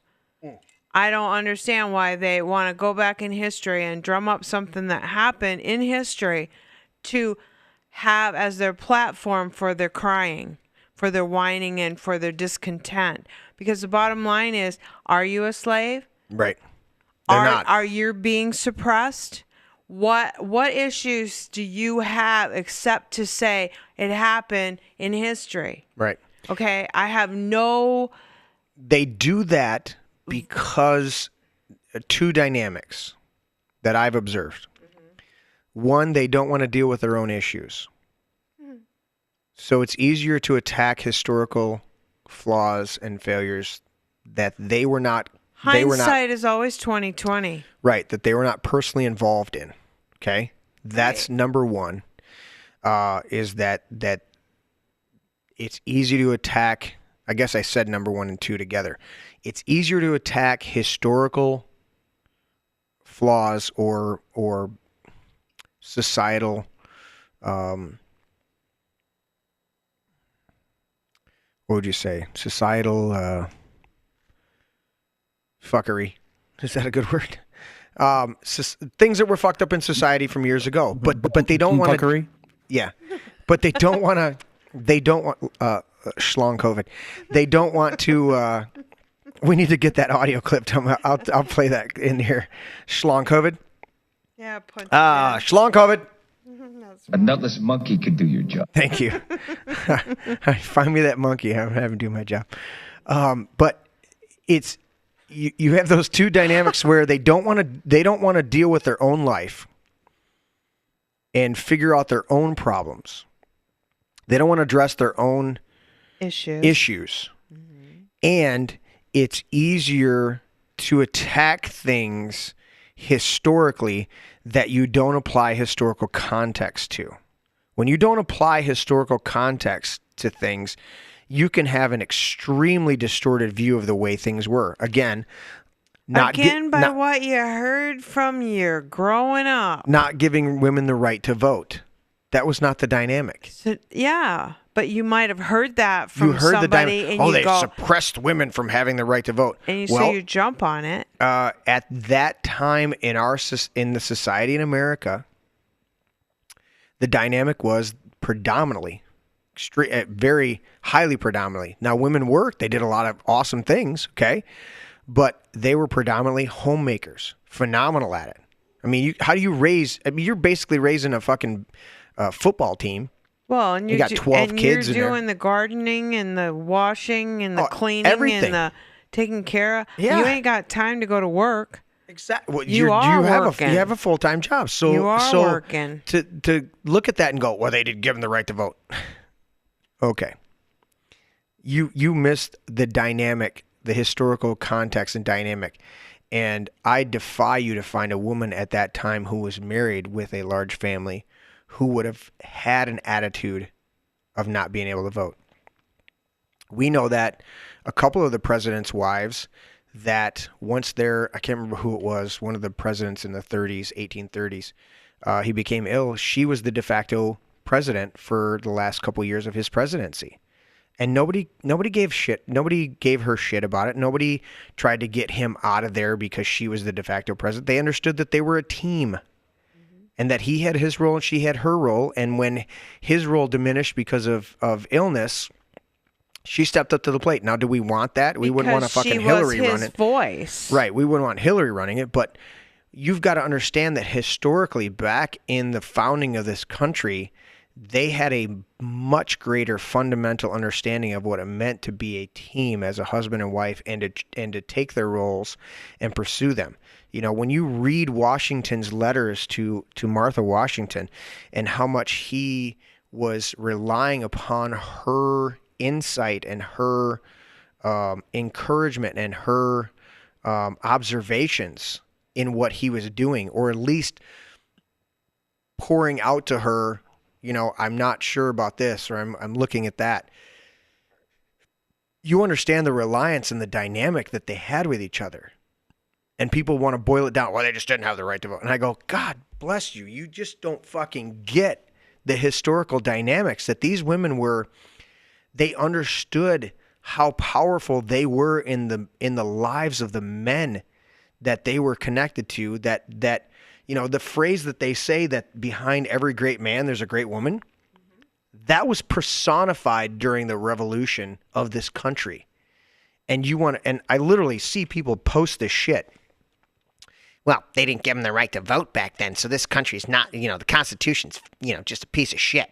And I go, wow.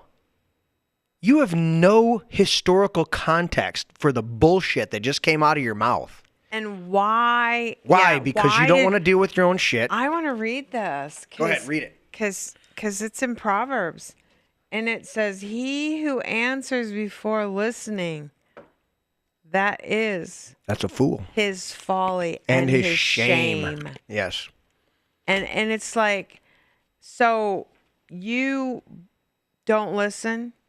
Right. You don't, and I'm going to take it a step further. You don't check it out, but your mouth runs. Right. And then when you call them on it, they get angry. Yep. Because they don't have the facts or the knowledge to have a discussion. So rather than have a discussion, they scream. Yep. And yell and call foul. Well, turn to this one, and I don't know where it's at in Proverbs, but it says, "The fool rages and scoffs, and there is no peace." I don't know where it is, but even a fool is thought to be wise if he keeps silent. I said that on Sunday. And discerning if he holds his tongue. Yeah, I said that one on Sunday. Yeah. But a fool rages and scoffs, there is no peace. That's exactly what I think of when I think of Antifa, Black Lives Matters, the pro-abortion people. They just go out there and scream at the top of their lungs. I'm like, a fool. You're a fool. You're raging and scoffing. There's no peace. You're not looking for a solution. No. You just want to scream and holler and it's bullshit. You don't want to know the truth, and you don't want to have peace, joy, and the things that the Lord has. But that's because we've gotten away from the Word of God. Because the Word of God will plant that in your heart. If you read it, it'll get there. The scriptures? The scriptures will get you there. They'll get you there. And then you just, like you said, the Holy Spirit. The Holy Spirit is a nurturer. You know? Yeah. The Holy Spirit is a teacher. I got mine up here, but Grandma needs ice and vodka. And he needs... I just need ice, buddy. No ice, buddy. No, we were expecting you guys to... Well, come on up. Get up in here. Well, you can come up and I can go home. Grandma's getting tired over there. Grandma's been partying all weekend. So we didn't get into everything on our list tonight, but that's why I titled it. This is my favorite one from day one. Read that of proverb. Learning the scriptures. Train up a child in the way he should go, and when he is old, he will not turn from it. That's awesome. So you raise him up. Yeah. With understanding. And then of you got honesty and truth, with morals. You know, help him to understand that he makes his own choices. Today is the day that the Lord has made. People go, oh, no, today is the day that the Lord has made. I will rejoice and be glad in it. Why is that there? Because today is all you got. Right. That's what people don't understand. What's to say... You know, because we've had this COVID scare. Oh, my gosh, you know, you could die tomorrow because you got COVID. And I'm not being flippant about it. I'm saying to you, you could die in a car crash.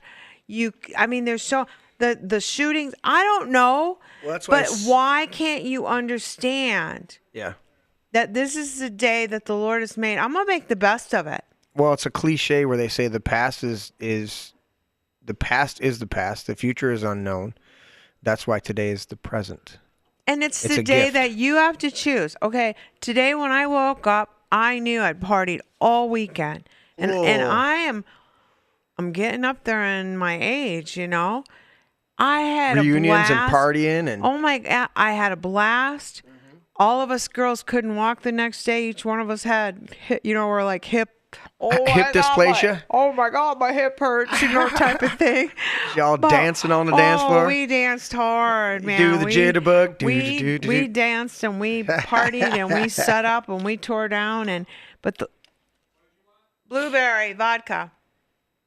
But the thing is, I could have woke up this morning and said, "Oh, I'm so tired. I'm so sore. I'm so this. I'm so that." I didn't do that. Right. I didn't do that. I got up and I went, okay, I need to do a little laundry. I get you some breakfast. I got to share with the 3-year-old because she followed me with my plate. That's joy. Right. That's your choice. Absolutely. Choose this day who you will serve. Right. God is love. You want to serve God or you want to serve miserable, because the devil is miserable. Absolutely.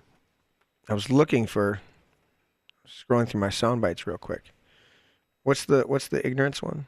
Putain d'ignorance. Yeah. You dumped in your horse. Putain d'ignorance. You dumped in your horse. I don't know what that means.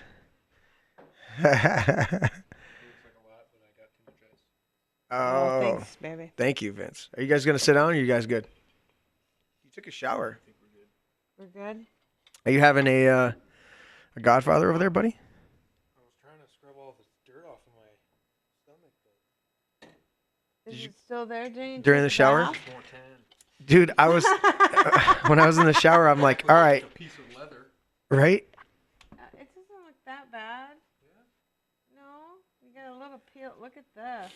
Let me peel a little bit of your skin off. Oh, it's disgusting. Not on camera. Gross me right out. It's not- Gross me not- right no. out. I was, was that what you were looking for? Yeah, he didn't come up to see us. Yeah. He's making the Godfather. Yeah.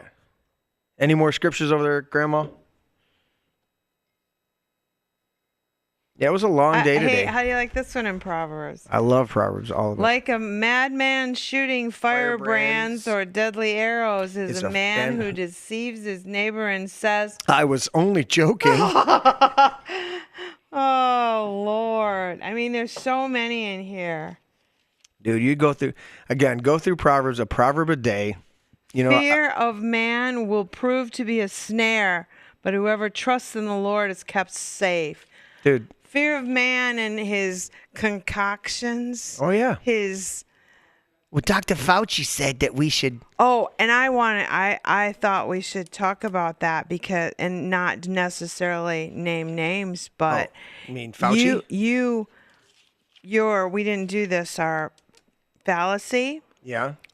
It's reductionism. Right. Also oversimplifying or sloganeering. Yeah. The fallacy of deceiving an audience by giving simple answers or slogans in response to complex questions, Right. especially when appealing to the less educated or unsophisticated audiences. Okay? Yep.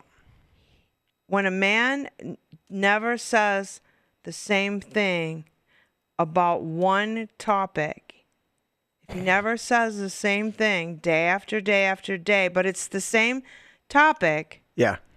how can you possibly believe that person? Because you're waiting. I'm waiting for the end, because Fauci said the masks work. First it was they don't work, then they do work, then 10 of them will work better. You know, if one mask works, then it just makes common sense that 10 masks work 10 times better. Well, this is how I feel about it. I'm still waiting for the true answer. I'm still waiting for an answer. And this is exactly what you pulled. Right. Because they deceiving an audience by giving simple answers or slogans in response to the complex questions.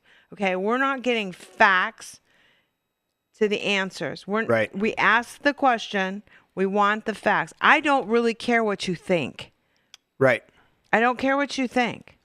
Well, I want to know what the truth what is. the truth is. Right. Okay? And we know for a fact that the truth on the masks is that they don't work. They do not fucking work. Now, if you're painting a house and you don't want to breathe in paint fumes, they work pretty good. Then you need to wear better ones, and you need I'll to go understand. get my heavy duty respirator that you've worn and before. every single one of people who do, like you said, yeah. painting, they're smart enough to understand what does work. Drywall and dust. I can guarantee you they'll go after the quality. Mm-hmm. Okay? We had handmade, homemade masks everywhere. And then we had the ones that came out and they were made in China. If that doesn't scare the hell out of you, I don't know what will. That should scare you. It should scare you. Made in China. We get the virus from Wuhan, and then we put on the mask from China. You get banned if you said that for 2 years. Now they're finally admitting it. I wonder if we get banned now. I don't care. Are we still on YouTube? I just hope that whoever's listening and he figured it out goes, oh. Yeah. Because that's just not right. I do not know, Tisha, if I'm winning yet. Because I don't know how to check everything. I just tried to check over here, and I don't know. You tried to check on yours? I tried to check on the laptop over here. So let me see if Tisha has a way to find out, or if you got a way to find out, Mom. I am running for precinct delegate, and I was the 5th person on the list of precinct delegate, and you could vote for up to 7. And I know I have at least 4 votes. Me and Vince. Yeah, Tudor Dixon's. Yeah, she's gonna take it. I still voted for who I believed was the right person, and that's fine. Wow, check that one out. Oh, John Gibbs, he's gonna beat Peter Meyer. Peter Meyer is one of the rhinos. Yeah. And John Gibbs, endorsed by and look at how Trump. Look at the It's stats close right now. Yeah, it's close. But how many precincts have? It's only 15% reporting. Yeah. So that's big.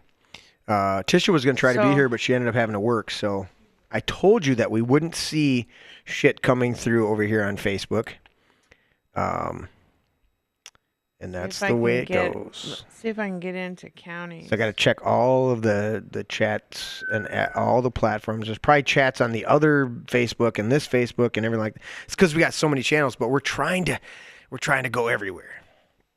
Tim's got to help me in the next month or so to really get a website and a central hub, and then we can maybe just give notifications to all these platforms, and then they can come back to the website. I don't know what the best solution is. I just get on here and talk about what I think. This is my brain, and then I'm hoping everybody tunes in. At least because I tune into a lot of other people to see what they think, and so I believe I have something to say. If it benefits you, if it helps you, like, share, and subscribe. Anyways, we didn't do any of our disclaimers. No, but you did the reductionism, and the reason I picked that reductionism. I'm really liking the reductionism because it's. Well, I watched it firsthand, and I talked about it a few weeks back when I encountered for the first time in live, right there live in the room, Mike Dittmer, and Mike agreed initially to come on the show, and then we had the Facebook removed, and so I sent him a message the other day, and I said, "Look, Mike, I'm not even going to try to attempt to get you on the podcast before this primary, but win, lose, or draw, I want you to come on the podcast, as a guest." After we get through the primary, and I even said, I texted him and said, win, lose, or draw, and I put in parentheses, I said, though there is no draw, but there could be a runoff, if it's really close. But I said, yeah, I know you're really busy, leading up to this, and I said, but I would really still love to have you on the the podcast. And he had initially told me in person, and then he told me on Facebook, that he was, willing to come on the podcast. And I'm like, great. But my whole point is that this reductionism, the reason I picked that for tonight, is because I watched him and I watched Matt DiPerno live right here in Livingston County, right over here at Stand Up Livingston, the meeting we had. And I did the show. Vincent and I did the show, later on that evening. I think we started about 9:30. We called it a late Tuesday night. But anyways, we did that show, I went to that meeting and I listened to Mike Dittmer and Matt DiPerno, and they didn't do this. They didn't do the reductionism. They gave extensive answers. They gave very detailed answers. I loved it that Mike could cite the bills where him and his opponent, Lana Tice, who are both conservative Republicans, but he said, here's where the details, here's where we deviate in the details.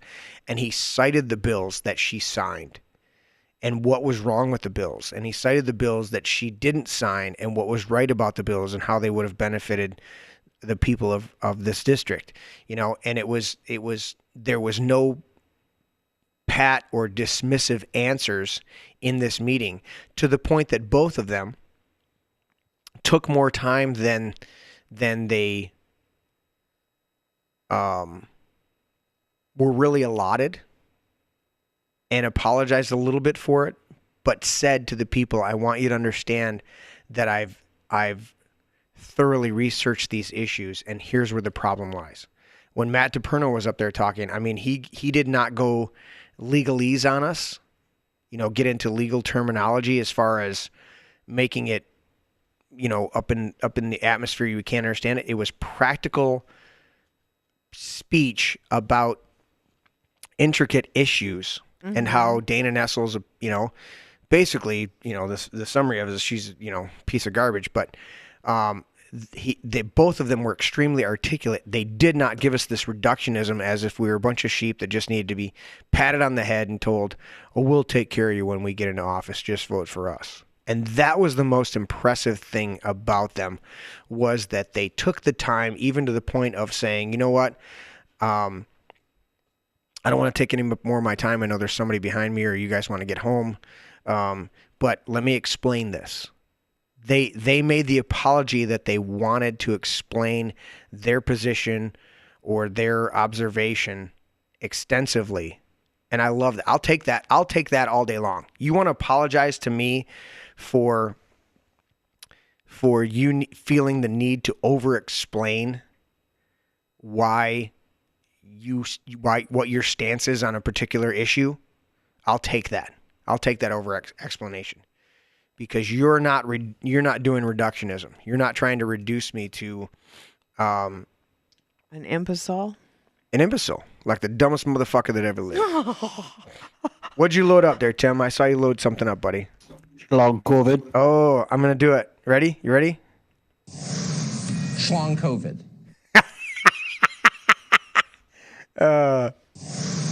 Schlong COVID.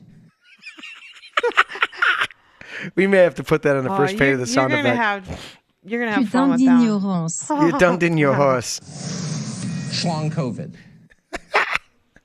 What do you have to say about that, Bruce? How's that, asshole? You got some fucking problem with me because I'm white, Zeus? Is that it? Huh? Have I oppressed you?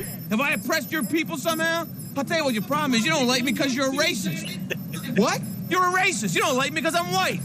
Schlong COVID. Strong COVID. We have too much fun with the sound bites. We got to do it more often. Schlong COVID. I don't remember what's this one. I don't remember what that one. Oh, that's the bell. That's right. That's the. What was this one? Oh, Lick Casa, I sue Casa. Oh, right. Let the party begin. I don't remember you putting that one in there. It's the first time I've heard it. Dude, that's a quote from, that's a quote from Wild Wild West. I love Wild Wild West. That's one of my favorites. Because Will Smith and Kenneth Branagh have this awesome interaction right after that line. They do this whole thing. It's like, oh, Mr. West, how nice of you to bring some color to our monochromatic endeavors. And he's like, well, when you hear about a man coming back from the dead, it's a time for a man to stand up. because he's got no legs. It's fucking hilarious. Watch Wild Wild West. It's a great movie. Even though Will Smith, after he did the movie, said he didn't like it, even though it made money and made him some money. So, anyways, what's this one? How can it be if something is bad, Oh. it's shit? If something is really good, it's the shit. I would have never guessed that. I had to study that shit. So I do like that. That was funny. I do like that one, yeah. We got some good stuff in here. Yeah, you added some, Tim, that I've got. I can tell the ones you've added. Black history is American history. How are we going to get rid of racism? Oh, that's right. That's what was this one? Did God paint me? To be certain. Morgan Freeman. So yeah, are we finding anything results over there, Mom? I'm not finding results. Tisha's wanting to know if I won. I don't know. I don't know that. I thought that once you went in because they had enough openings that you just were automatic anyways. No, there were, I want to say there were 9 or 11. And how many did you get to vote for? 7. 7. Right. So I'm trying to look up, it says view. I can't get a new. It says view election results on the map, but it says right now in Livingston County that there's no results available yet. I mean, no results here. You guys can see it over here. What does it say right there? It says no. The only thing it shows is this. But when I initially put it up, it says no results to report at this time. So, and we're not tuning into Fox News and some of the other stuff tonight because we're looking at primary stuff. We're looking at local stuff. Hello, Wow. Hannah Banana. Toot. Hello. Who? Hannah Banana, I need to know your actual name. Mom wants to know. Because mom's not going to call you Hannah Banana for more than 1 or 2. No, it's just not. It's not going to work for her. It's not gonna work. She doesn't call me This Is My Brain. I don't. That's my title on here. So, anyways, so yeah, we've reductionism. When you're running for political office and you're in a group where you have the opportunity, I like it better when you go, you know what, I'd like to answer that in a long form, and they go, no, we don't have time for that, and you go, then you don't really want to hear my position on this because this is not cut and dried. There's dynamics. There's more to this.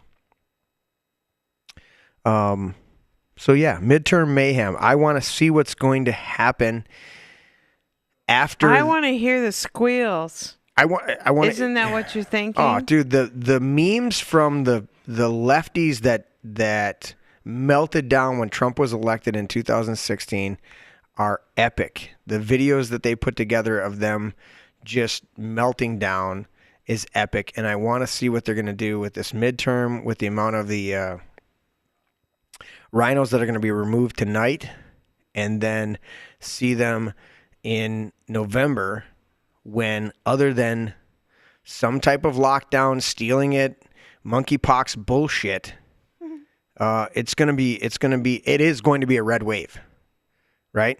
And if they try a bunch of cheating and shenanigans, which I do not doubt that they will. What's that? You said red wave. Look at state of Michigan. Yeah, it's yeah. Well, that's for Tudor Dixon. I know. She got the endorsement for Trump it. last month or last minute, and she spiked. I think it was 20 points. She bumped up. Robert Barnes had one of the most accurate pollsters in the last 20 years. I can't. His name's escaping me, but he had him on yesterday on InfoWars. He was guest hosting, and he pulled him in there, and they went through Arizona, and they went through a whole bunch of other places, talking about these rhinos. But the one place that they touched on was the John Gibbs. They did talk about the John Gibbs against Peter Meyer, and they talked about Tudor Dixon getting the endorsement from Trump, and how she was going to be, there's pretty much no doubt she's going to be the Republican girl for governor. Tisha tends to believe that she's going to get her ass kicked by Whitmer in the general. We will see. I believe, I don't want to misquote you, Tisha. Is that what you conveyed to me? We were talking late the other night. But we'll see. I don't have a lot of faith in Tudor at this point because she doesn't have a big track record. But then again, neither did Trump in politics. But he did have a big track record in life. Tudor doesn't have a big track record, as far as I know, in life. That's something that bothers me. Now, that being said, I did vote for Rick Schneider when he was governor. And he supposedly had a long track record of being a good, solid businessman. And when he got in office, he was a bigger disappointment than the two previous governors. You know, at least when Mole Face was in. The hell was her name?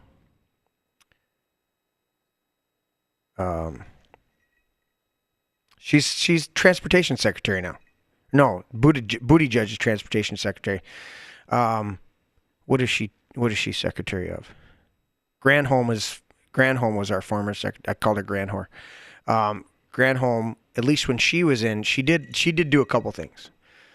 One was the film industry. When Snyder came in, he removed all of the tax incentives for the film industry. And you know where the film industry went back to? Georgia and Mississippi and a couple other states that gave tax breaks because they knew when they came in, if they gave them tax breaks, they would get more revenue through all the businesses that benefited from the film industry being there. And at the time that he removed it, we had several movies being made in this state and several TV series being made in this state. He removed the tax breaks for that, and the movie industry left. Went back to Atlanta, went back to Mississippi, went back to Louisiana, and they're making movies out there. I mean, it's just dumb. Do you want to stimulate the economy or don't you? Can't just build cars and expect it all to happen. Oh, it's Nate's Hannah. That's right. I knew who it was. Nate's downstairs. I don't know what he's doing. Hannah's chiming in. Secretary of Transportation. Buttigieg is Secretary of Transportation. And what is Grand Whore? I don't know. Granholm? She's secretary of some stupid appointment. Cohocta. Yeah, Cohocta's north of us. Special envoy? Yeah, it's Granholm. What the hell's her first name? 2 governors ago from Michigan. What was her name? I don't know. We have so many slang terms for these idiot I know it's bad. leaders. Gretchen Whitmer. Yeah. Tisha calls her shit smear.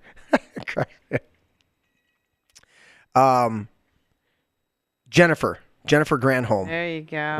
Was our governor 3 governors ago. And then it was Rick Snyder, and now it's the illustrious Whitmer. What precinct are you? 2. Precinct 2 in Osceola. Osceola. Osceola. Precinct 2. Because there's 96 pages. Holy shit. Yeah. And you're on your phone. I was trying to look it up. It says view election results on the map. I click on it. In Genovia or whatever it is. Genoa Genoa. Township. There's all these. Got 10 pages. Well, that's the amazing thing. Green Oak is down by Lee Road. Green Oak. Yep. Hamburg. That's where Big Mike is. Granholm is Secretary of Energy. Secretary of Energy, that's right.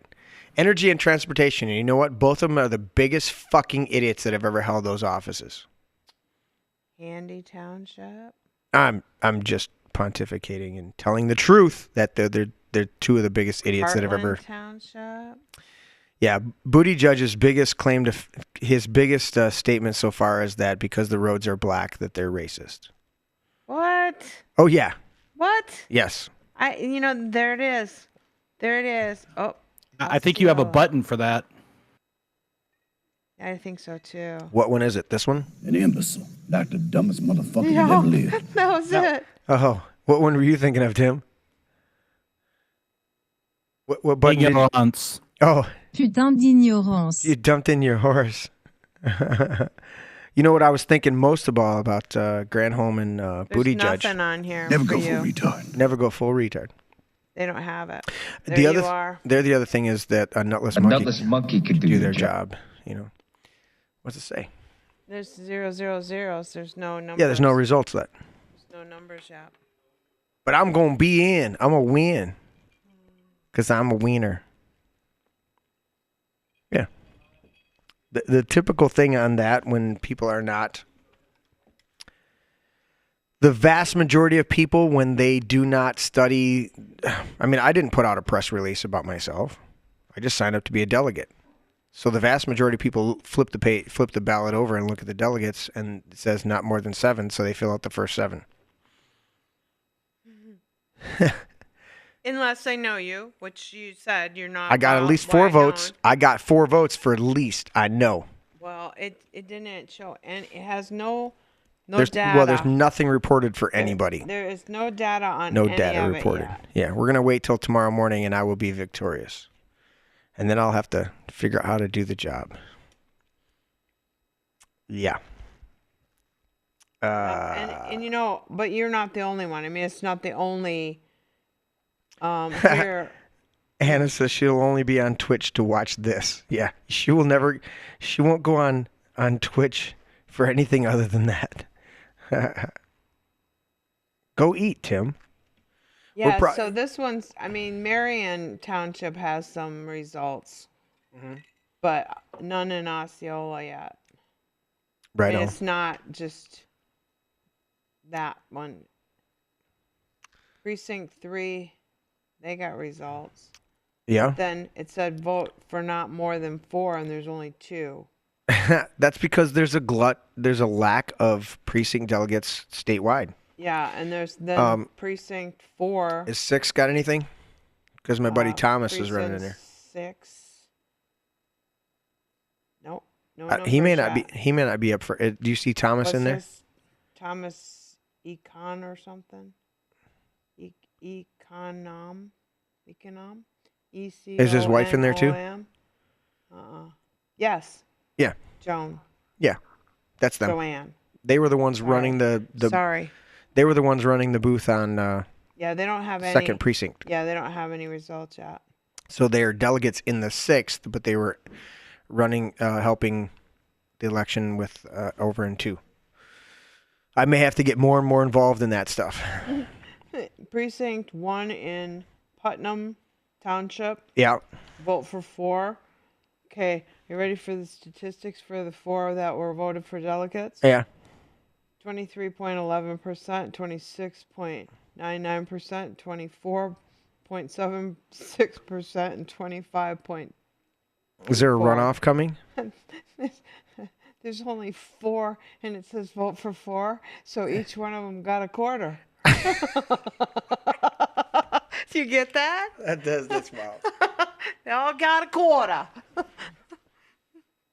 He all got a quarter. An imbecile. Like the dumbest motherfucker that ever lived. I heard that the other day. I got to get some more Trumps because he's been on fire his last few speeches. Yeah. Yeah, but he was talking about global warming way back. This was like 3 months ago. The ocean will rise 1/100% over the next 300 fucking years. I just love that. Anyways, I'm getting tired. Mom, you getting tired? I'm done. All right. Any final thoughts? I do have a final thought. All right, get on that microphone. Let's not make this a mayhem. Wake up.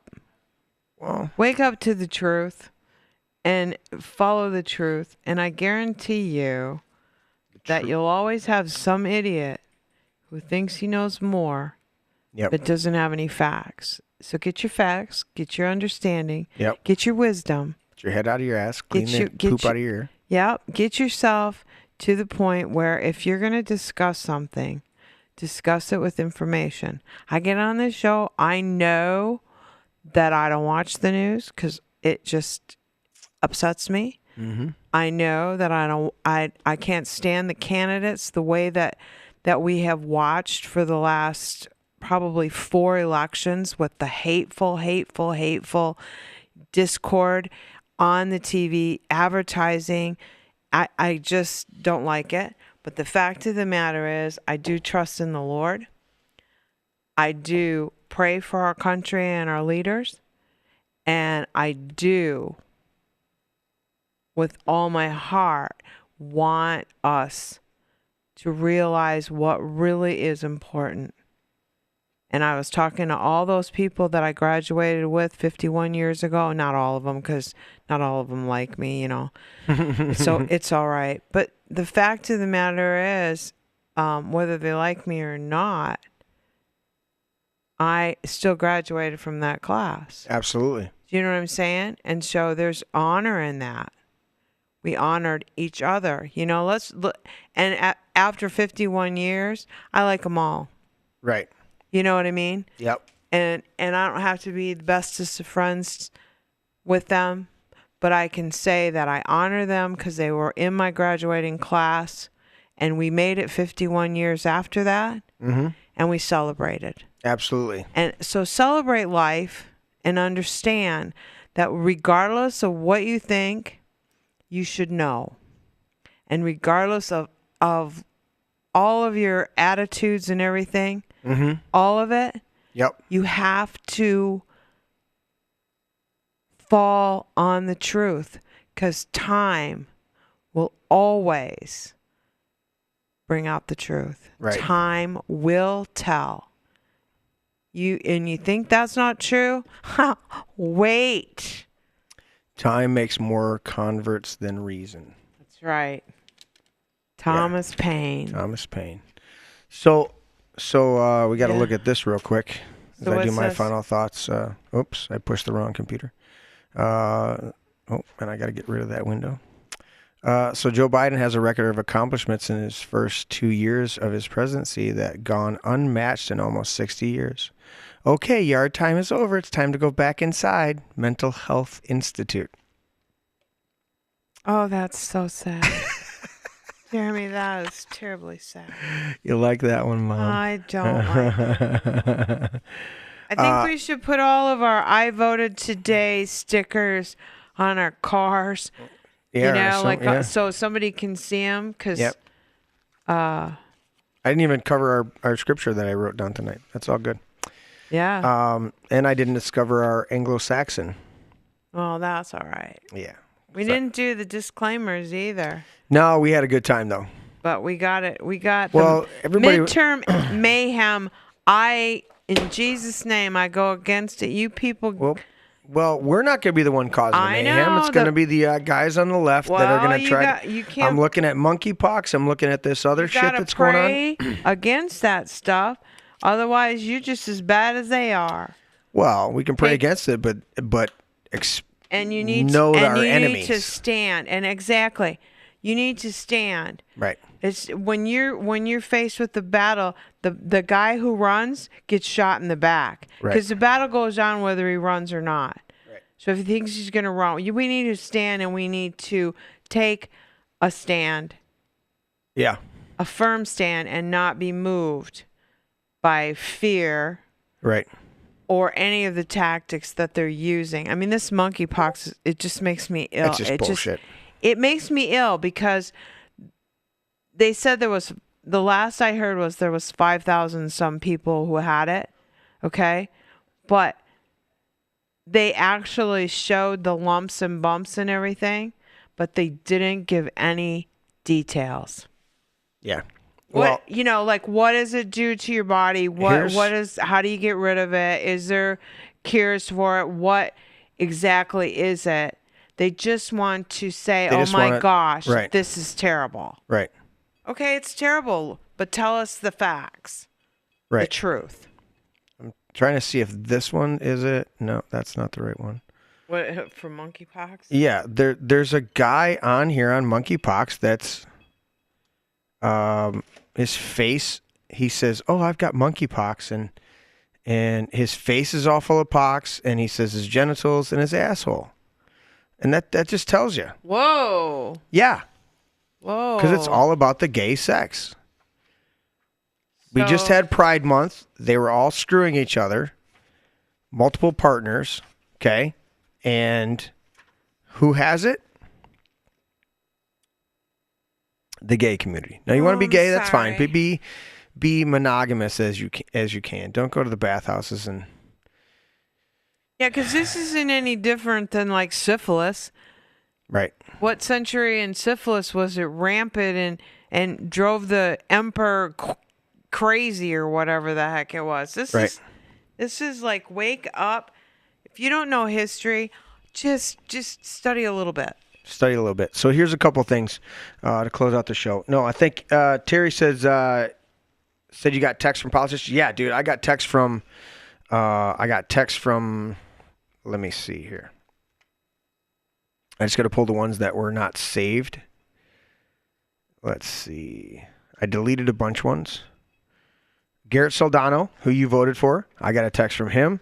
I got a text from Lana Theis, however you fucking say her name, who's in here. I got Tudor Dixon. I must have got at least 6 of those texts. Yep.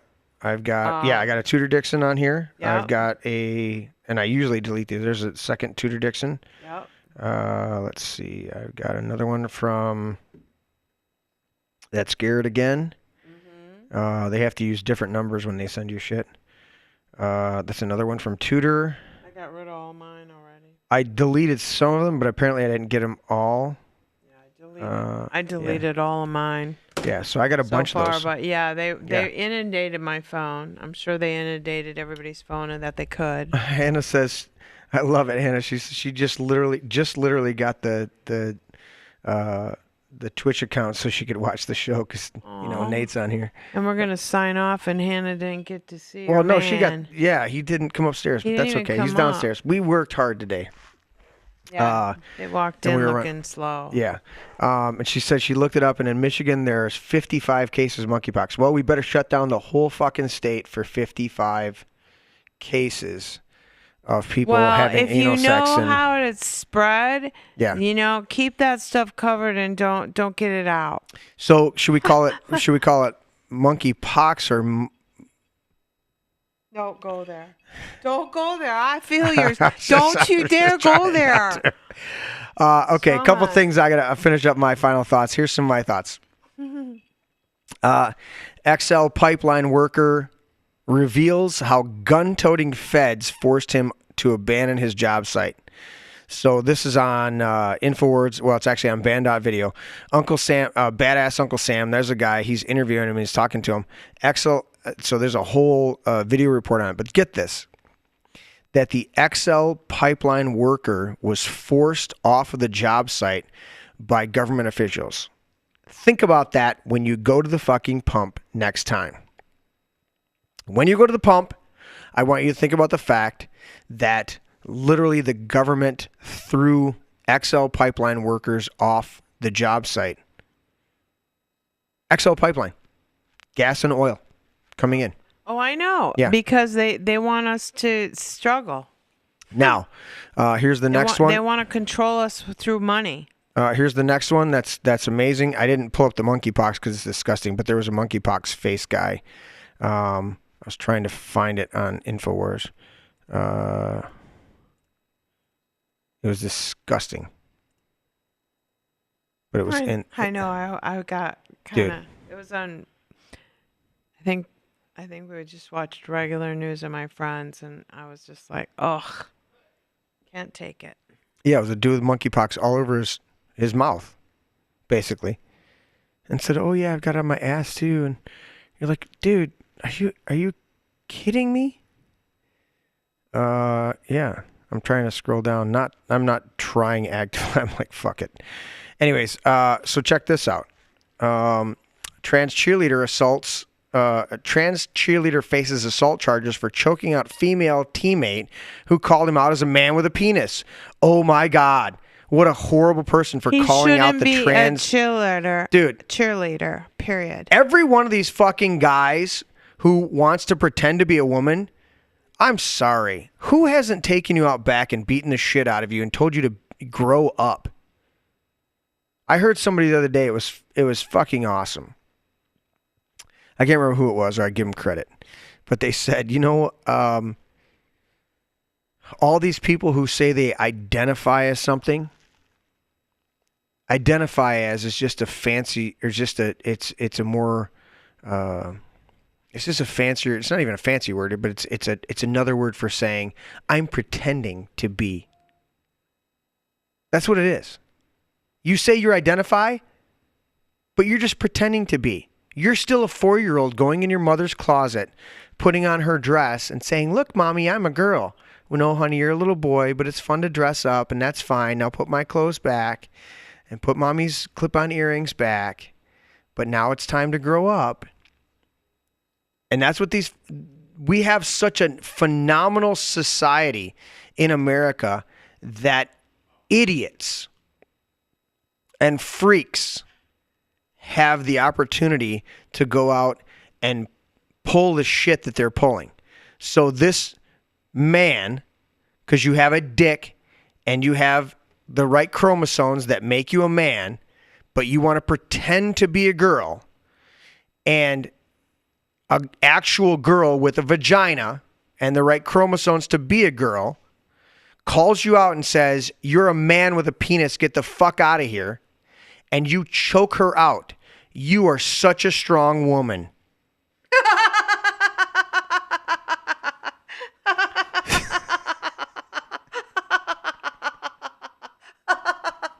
Sorry. I'm so sorry. That is just terrible. You are such a fine woman. Upstanding young man. Upstanding woman, yeah. You're a fine, upstanding young man. What the? And another one for final thoughts. Okay. And I got to get rid of this. So the CNN, CNBC, and the AP bureau chiefs meet with the Chinese Communist Propaganda Group in July. Well, what on earth could they be meeting with them to do?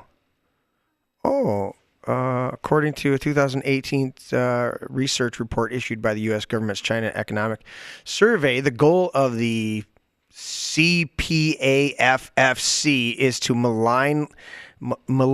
malignly influence American politics in favor of the Chinese Communist Party. Holy shit. And who's at the top of the list? CNN, CNBC, and AP. AP is where most of the main news that you get comes from. It's the Associated Press. Whoa. And so you're getting information from the Associated Press, and they're meeting with the Chinese communists on how to get the right propaganda out there. And I just go, you got guys choking out girls because they're pretending to be a woman. You've got guys having armed feds show up at their oil site, their oil pipeline site, and forcing them to leave the job.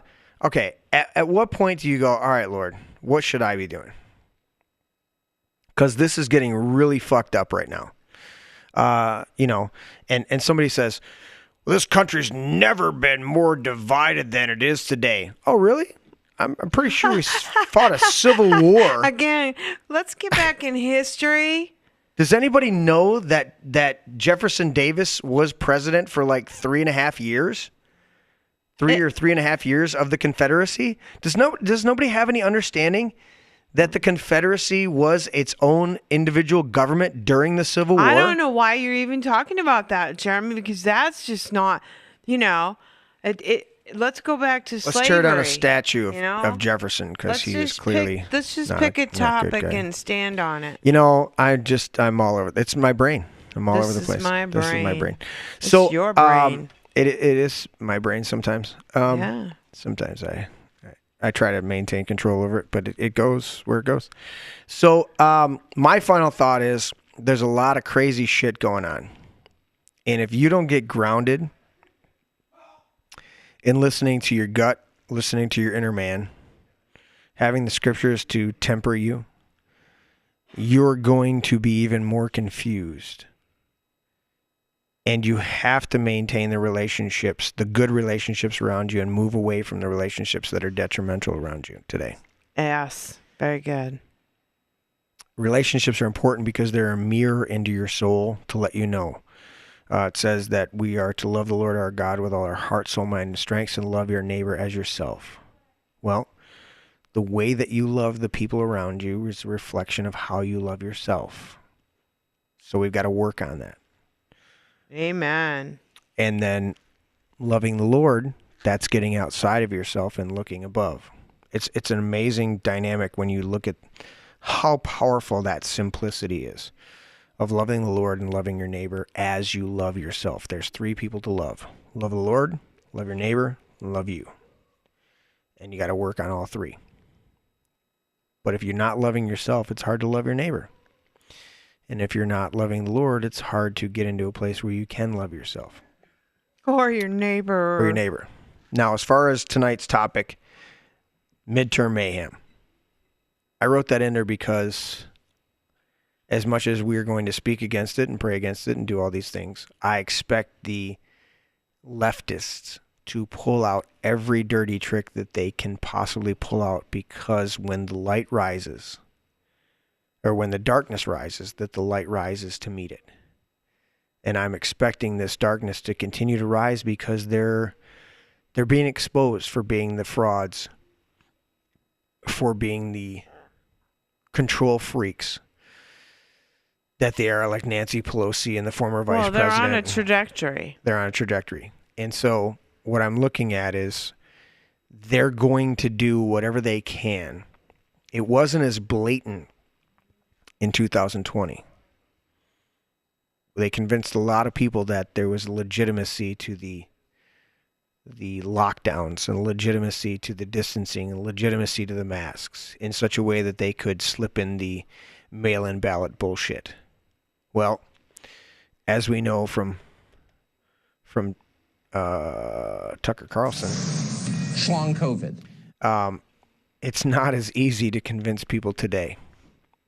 Thank God. The vast majority of them. Lord. Thank you, Lord. Thank you, Lord. And so, since you can't convince the masses that this bullshit is real, the Schlong COVID and a bunch of these other things, nobody's buying into the narrative that we need to go, help for a little while, people were buying into Ukrainian war. Most people aren't buying into it anymore. They're like, this is bullshit. I never bought into it. Most people aren't buying into the Biden administration just took out a terrorist. The fuck you did. And if you did it for a photo op. You didn't do it because you actually give a shit. Coming up on elections, you got to do something. You got to do something. The October surprise. Right. So the reason I wrote Mayhem is we just voted today in our primaries. And I'll give you guys a report next time we're on air of how I fared as a delegate. But I'm confident, even though I didn't campaign at all. I don't think most delegates do. You put your name on there, and if you get elected, you're good. Right. But then you have a job to do. You got a nice name. They'll probably pick you. I was the only one with 3 names on there, I'm pretty sure. Yeah. I used, the Jeremy Scott Gibbs. The whole thing, yeah, right? of course. Yeah. There's times when I don't. Yeah. When I do the pen name, I won't reveal my pen name. Don't reveal your pen name. Don't reveal my pen name. Mm-mm. Anyways, but what I'm looking at from this midterm mayhem is that they're going to recognize today during these primaries that they're in some deep shit. And the smell is not fading away. And it's starting to leach into their skin. And I don't know why I thought that, but deep shit. Study the people that tried to do canals tunnels under the Thames, under the river there. And a whole bunch of people died because there was so much shit settling through the bedrock, through the sediment, that it would eat within a week, it would start to eat their nails away and literally start to kill them because there was so much decay and shit in the mud that they were digging through to make this tunnel that they had to abandon the tunnel. They just couldn't do it. Wow. Yeah, when you study tunnelers, it's pretty cool stuff. Yeah. Yeah, the sandhogs and stuff like that.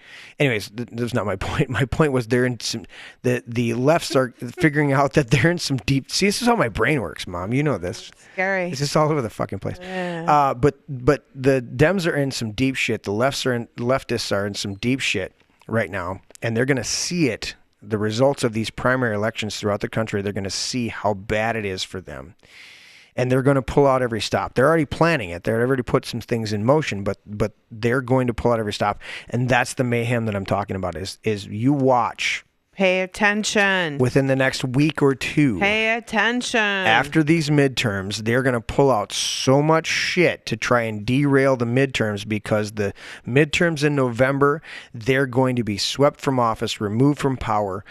Unless they can hijack it somehow. And what we have to do, and I'm seeing so many people waking up to this level, is we have to be vigilant, almost hyper vigilant to the bullshit that they're doing. We don't have to agree on every issue. We don't have to come together on every little thing and agree with it. But we have to understand that freedom and liberty is not just an American value. It's a fundamental Christian value, but it's also a universal spiritual understanding that freedom is the highest understanding of mankind, and we've got to get back to that dynamic, and people need to be aware of what they're doing. We need to take that high ground, as Sun Tzu says. We need to take that high ground, and we need to understand what's coming at us and be aware of it. So that's why I put in Midterm Mayhem, because I know where we're going to be, but we have to be vigilant. All that evil needs to prevail is for good men to do nothing. And so we can't sit on our hands and expect somebody else to wave the flag for us. Yeah, Nate, did you want to do that on camera, buddy? Go ahead and wave over there. Wave towards the popcorn maker. There it is. There it is. Now we see you. You're in slightly silhouette. So Hannah saw you. You were listening. She was chiming in about monkeypox and a bunch of other stuff. So, but that's what we're looking at is the lefts are going to try some mayhem because there are enough people that have awakened to the bullshit going on, and they're saying, "Nah, this is not acceptable. This is not, no." And it takes a while for people on the right to really get riled up enough to say something, because we just want to be left alone to do our own shit. And then you walk over, your leftist asshole neighbor walks over from his yard and says something to you, and then you're like, you know what, dude? Get the fuck off my property. I was content to let you do whatever you're doing over there, but you walked over here. But you got in my lane. You got in my lane, and now I'm going to run you off the road, motherfucker. I always wanted a bumper car. I've been saying it for You see, years, man. most of my I want life. a bumper car that has bumpers all the way around, and you piss me off, I'm going to just knock you out of the road. I don't want to hurt you. Right. And most people want to hurt you. I just want to knock you out of the way. Just get out of the fucking way. Get out of my way. Just get out of my way. I have been saying that since you was little. You have been. So with that, you guys, I appreciate everybody in chat. Hannah said hello back to Nate. Everybody else, if I missed you over on Facebook, we were running a couple Facebooks, and we had the Rumble going. I'm not sure what we got on Rumble because I didn't hit that. It doesn't look like we had a comments, but we had some good yeah, we got some good stuff going.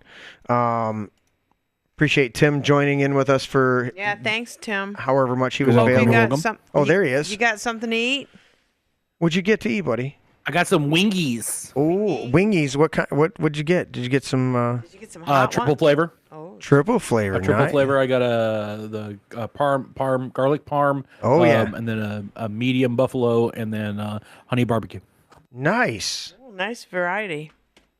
Nice. Well, good stuff, buddy. Well, I appreciate you chiming in and giving me whatever time you could, because you're always helpful in there and with that. So for everybody out there, thank you all for tuning in. Like, share, and subscribe. Go over on our Rumble channel. either This Is My, well, you can find it by typing in This Is My Brain, but also Apostle JSG, you can find it there. That's one in the same channel. It takes you to the exact same place. I don't know how that works exactly. I'm still figuring that shit out. But because we're getting shadow banned and bumped off over, thank you, Hannah. You have a good night too, honey. Because we're getting shadow banned on Facebook and YouTube, I'm not even sure if this video will be up once we're done with the show. They took us down the other night. Our video's on there, and I had to dispute them, and they put something back up. But I'm like, whatever. They're just looking to silence any dissenting voices. Hey, as long as you keep saying it, then you keep them busy. Exactly. Oh, exactly. Well, yeah, and I'm not leaving until they literally kick us out. You know, some people are like, well, just fuck them, you know, just leave them. I'm like, no. They've got YouTube's still one of the biggest platforms. Facebook's still one of the biggest platforms. Keep them busy. And until you literally, you know, I mean, they literally hijacked our page on Facebook, which we had a lot of content on there, but we also record some of it. So we're good to go. Anyways, thanks everybody for tuning in. Had a great night. Good night, we'll talk to you everyone. next time.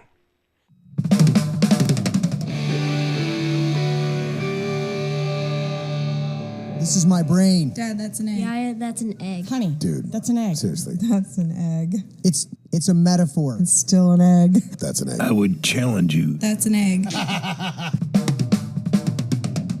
I know my brain is not actually an egg, okay? It's a metaphor. Metaphor or not, that's not your brain. I can clearly see. It's just an egg. Una cerveza para mí. My egg is my brain. Can I at least have some bacon, maybe some sausage with that egg, though? Oh, I want some bacon. I want crepes. Have some bacon and pancakes with that egg. I'll take it with cheese. Extra large brown cage-free eggs.